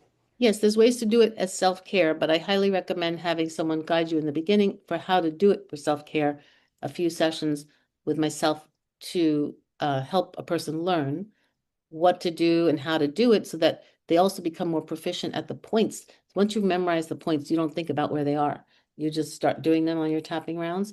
And that in itself takes away that part. So the learning part, the brain's just on automatic pilot for that. The rest is the issue. What is it? How am I experiencing that issue? What am I feeling in my body? What are my thoughts about it? That can get more attention than where do I tap? This is perfect. One more time, how do they get a hold of you? They can get a hold of me, well, through your community pay it forward page that you're mentioning. All the contact information is on that, and also my website, which Mr. Z designed from the World Wide Webs, and he's excellent, by the way.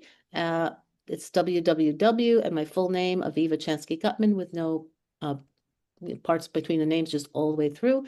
And so that's the way today. Yep.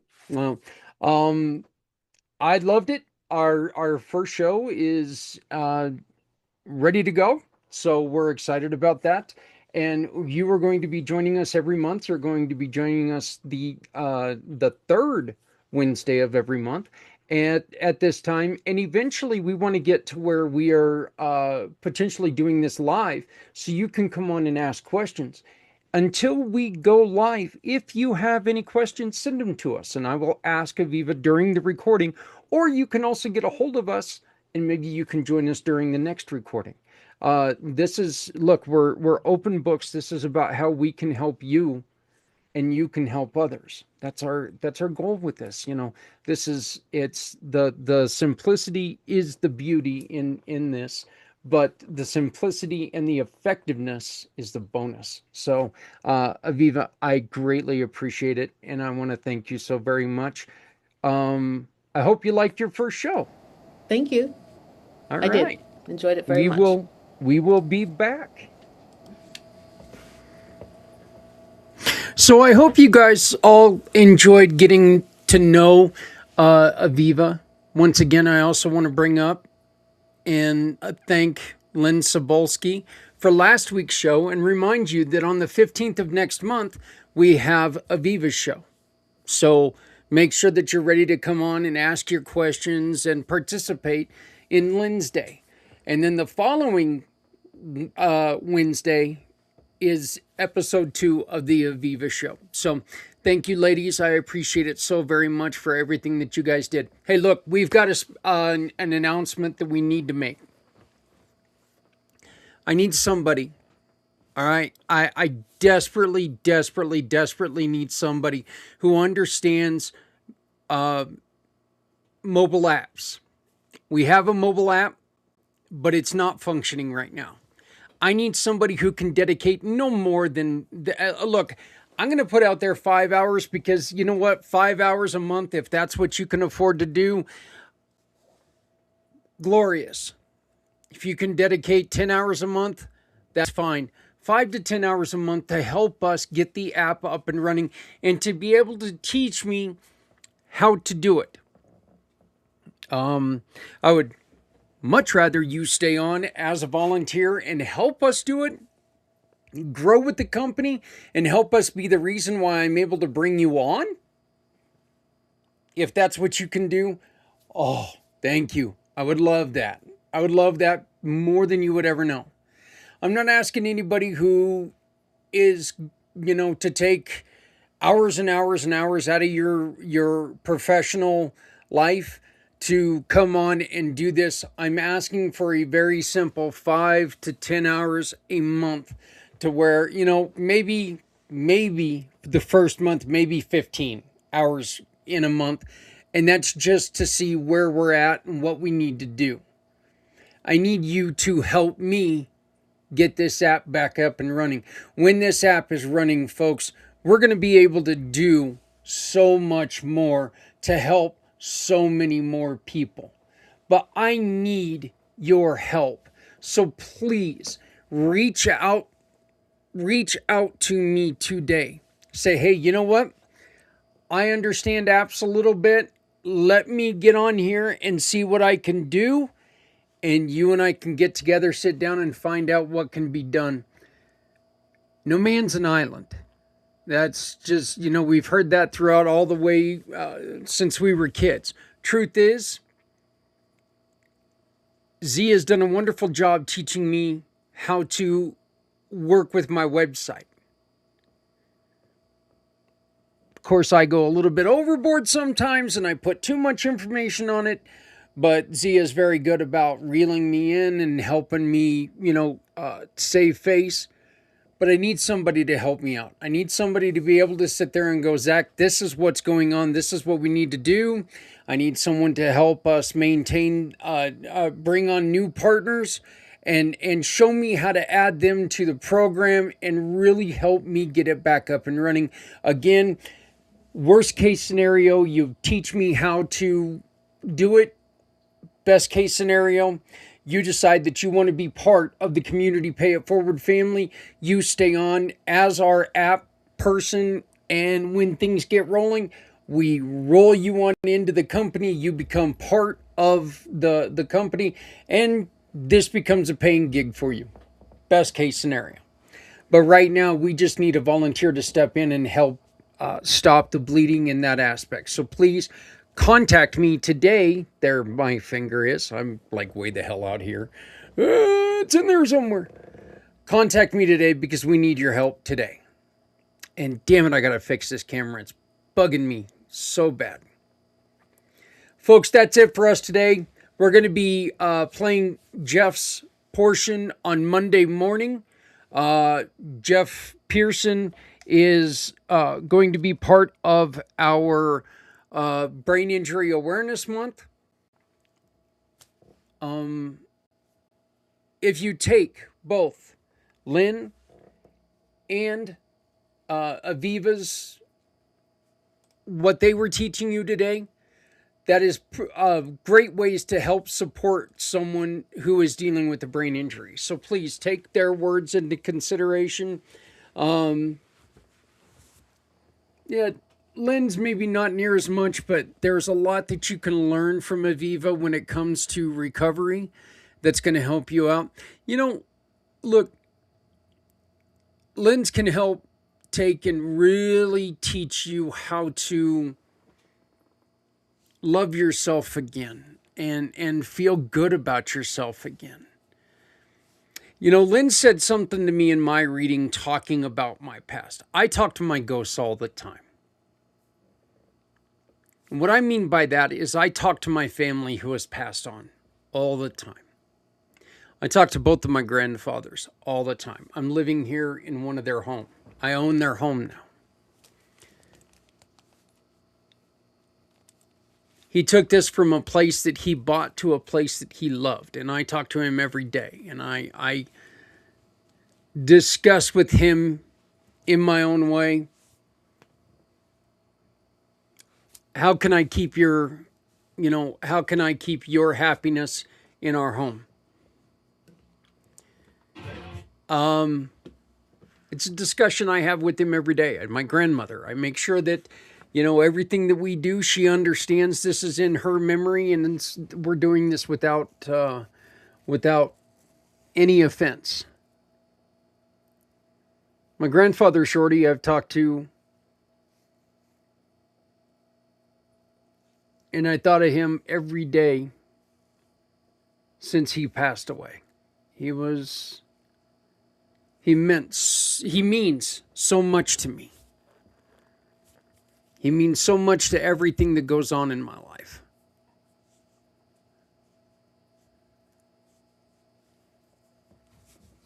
I'm going to tell you all a little story about something that happened. I try to stay away from the political stuff, okay? And this is why.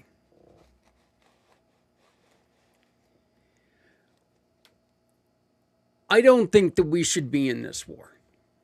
And I'm going to call it a war because we've got people who are dying, and we've got people who we're sending boots on the ground over there right now. We've got an administration right now who can't pull his head out of his ass long enough to tell you if it's a war, because 2 minutes later he's going to tell you it's not a war. Like it or dislike it, those are the truths. I'm not saying this to try to be controversial. Check the tape. And I don't belong to the side that's going to sit there and go, oh no, that's not what he meant. That's not what he meant. It's what he said. It's what he meant.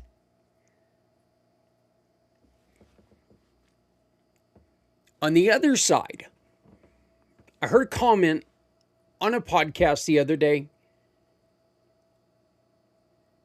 that made me want to throw my phone out the window, because they said, I don't believe in this. You have to support the troops.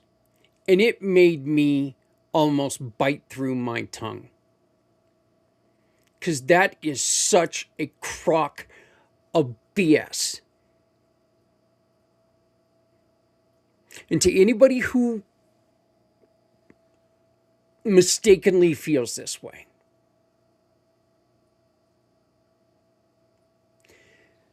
as a country, we need a military. We don't like what the military does sometimes. That is absolutely a right to not like what they do sometimes.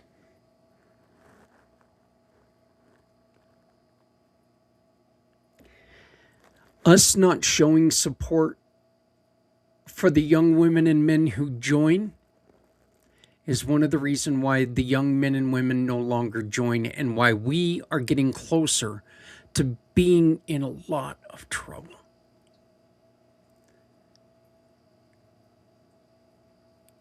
These young men and women who do join the service have the same compassion that my grandfathers had when they joined during World War II.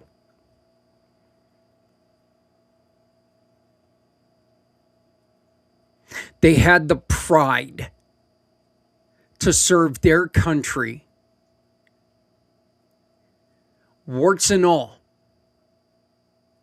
that my grandfathers had when they joined in World War II.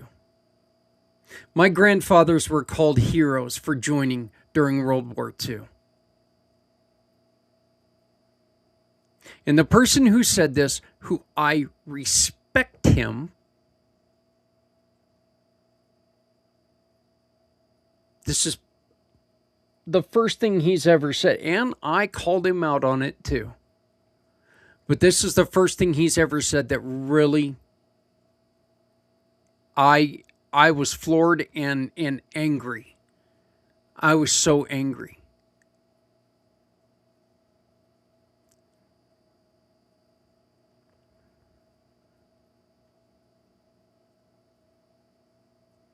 These women and men who raise their right hands, less than 1% of our population that raises their right hand and gives an oath to the Constitution, not to a president, not to a political party, to the Constitution of the United States, to the citizens of the United States. And to blame them for anything that's going on is absurd and asinine and very irresponsible.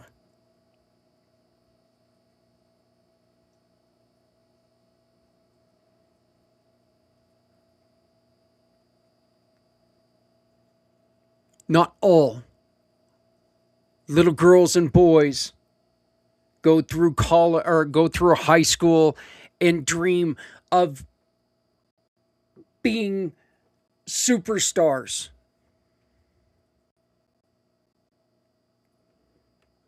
There are some that are taught as kids that serving this country is the greatest honor you can have. And you're going to belittle them because there is a war going on that they don't have any control of it. Sure, you might say right at this point, well, why don't they just leave? Have you seen the penalty?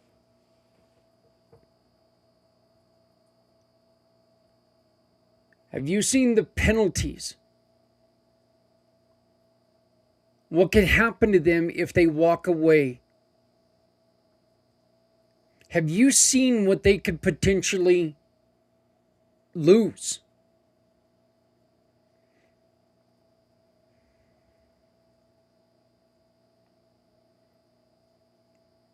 And I'm just going to add this in right now. And this isn't something that I've seen, heard. So I'm not making up anything.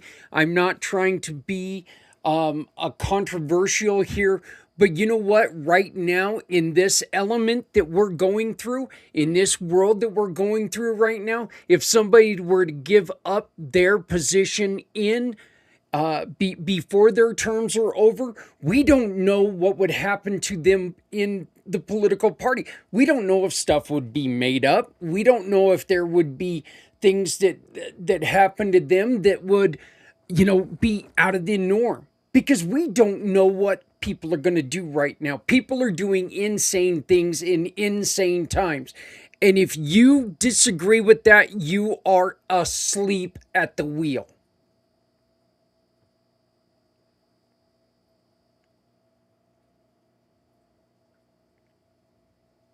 I'll never commit to being a leftist. I'll never commit to being on the right. By God, I'll never commit to being right down the middle, center. I'll never commit to being anything. I will commit to our Constitution gives us rights.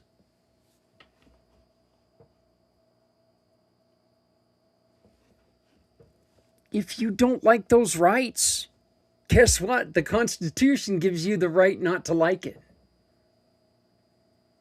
It's amazing. It's beautiful.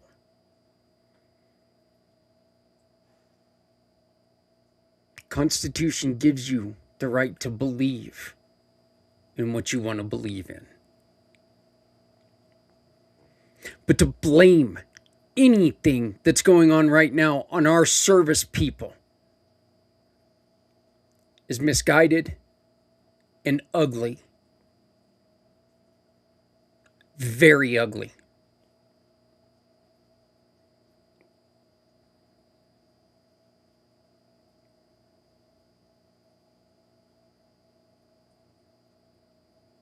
And why I respect 99.9% of what this gentleman says.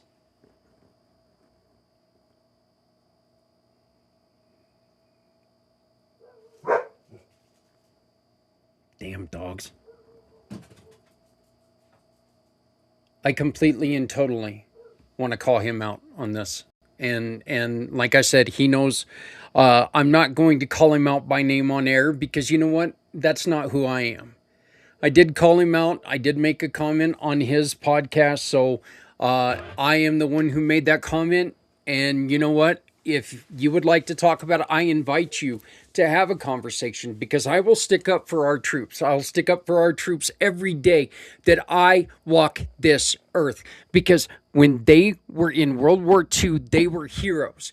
And since Korea, we have treated our veterans, people who leave the service of our country, we've treated them like garbage. And that's the reason why we are in such dire need of support mentally. At one point in time, you could not be a stronger person. You could not be a better person. You could not be a bigger hero when you fought for your country. And now, because political ignorance and political asinine actions, people are treating our heroes, and I'll say it again, our heroes, like villains.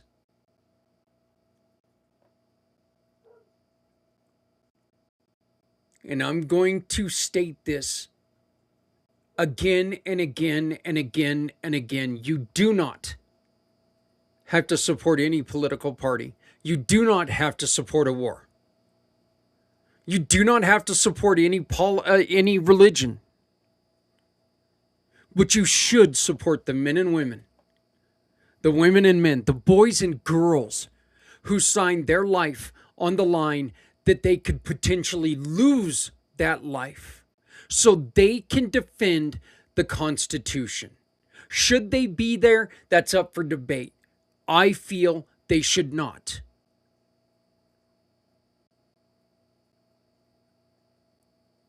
And I'm pretty sure that if you would poll them, at least, and I'll say at least half of them will say, this is not where we should be. We shouldn't be involved in this at all. But they are over there because that is their orders. They didn't just pick up their guns and jump in the back of their pickup trucks and run out and run over there to shoot skeet. It's not what this is about. They raised their hands to defend our Constitution. Defend our country. Defend our homes. Defend our ways of life. They were ordered. to go where they are. Do not call them out. It is mistaken. It is ignorant.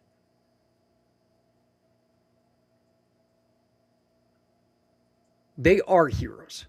They were heroes in 1942. Hell, they were heroes in World War I. They were heroes in the Revolution.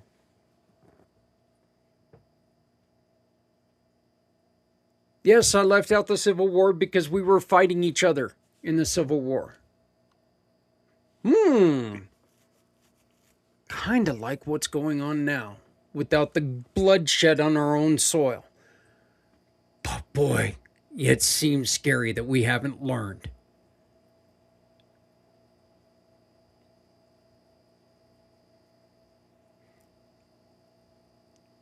The women and men, the boys and girls, the girls and boys, the individuals who raise their right hand and give that commitment to the country, to the Constitution. They did not do it to an individual. They did not do it to a political party.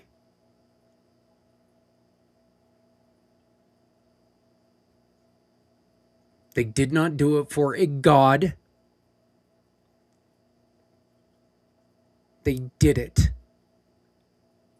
in honor of our Constitution and our country. If you've never read it, maybe you should do that before you call them out. Read the oath. Understand the oath. Respect their service. Don't villainize them. Don't make them the villain, because they're not the villains here.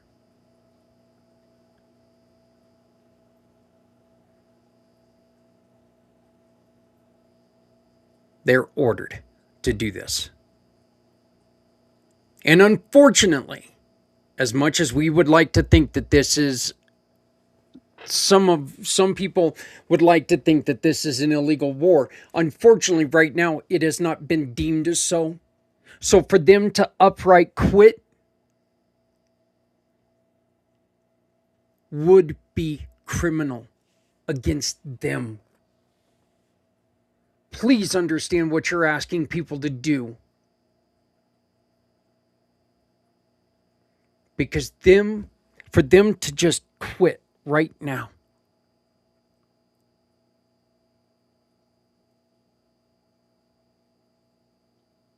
is asking them to give up everything that they signed, that they took an oath for. It's asking them to give up every right that they gave that oath to. Please support our heroes.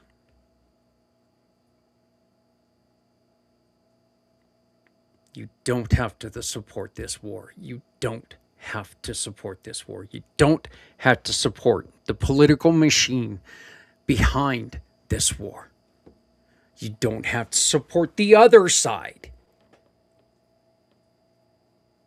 That's not what I'm saying. I am saying the men and women, the girls and boys,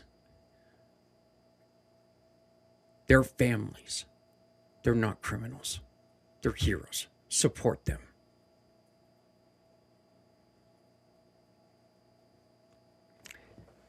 Sorry for jumping on my soapbox, but that had to be said because I don't think people understand how important it is to get back to regarding our heroes as heroes.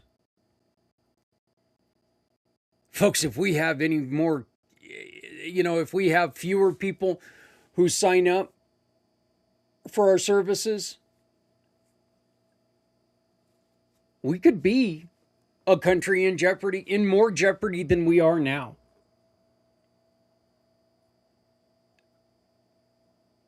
And where this country is in jeopardy within itself. Imagine the shit show if we lose any more service people and there's no one to protect us if somebody decides to take that over. Just remember, things are bad. I will not sugarcoat it. Things are bad, but it doesn't have to be this way if we come together for each other, if we ourselves come together. I'm sorry, I'm having a spasm in my neck, so please forgive me for not being able to move right now. But if we together come together for each other, it doesn't have to be this bad. Let's take the government out of the equation and help each other. Because you know what? We need each other. If you're not helping someone, you're hurting everyone. Please make sure that every day we come together so no one has to go it alone. If you want to join us, if you want to tell your story, please reach out to me, Zach at communitypayitforward.us, Zach at communitypayitforward.us. Never shut up. Always tell your story. Make sure people understand who you are, what you've done, what you've been through, because you know what? What you've been through may just be the key to their happiness. Make sure you love somebody out there because somebody out here loves you. Thank you very much for joining us. If you would like to volunteer, please reach out because we need your help. We need you now. Thank you very much. We'll see you next week right here on Community Impact. Tune in on Monday morning for Jeff Pearson of Hydra with Hope.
Say, bring me home,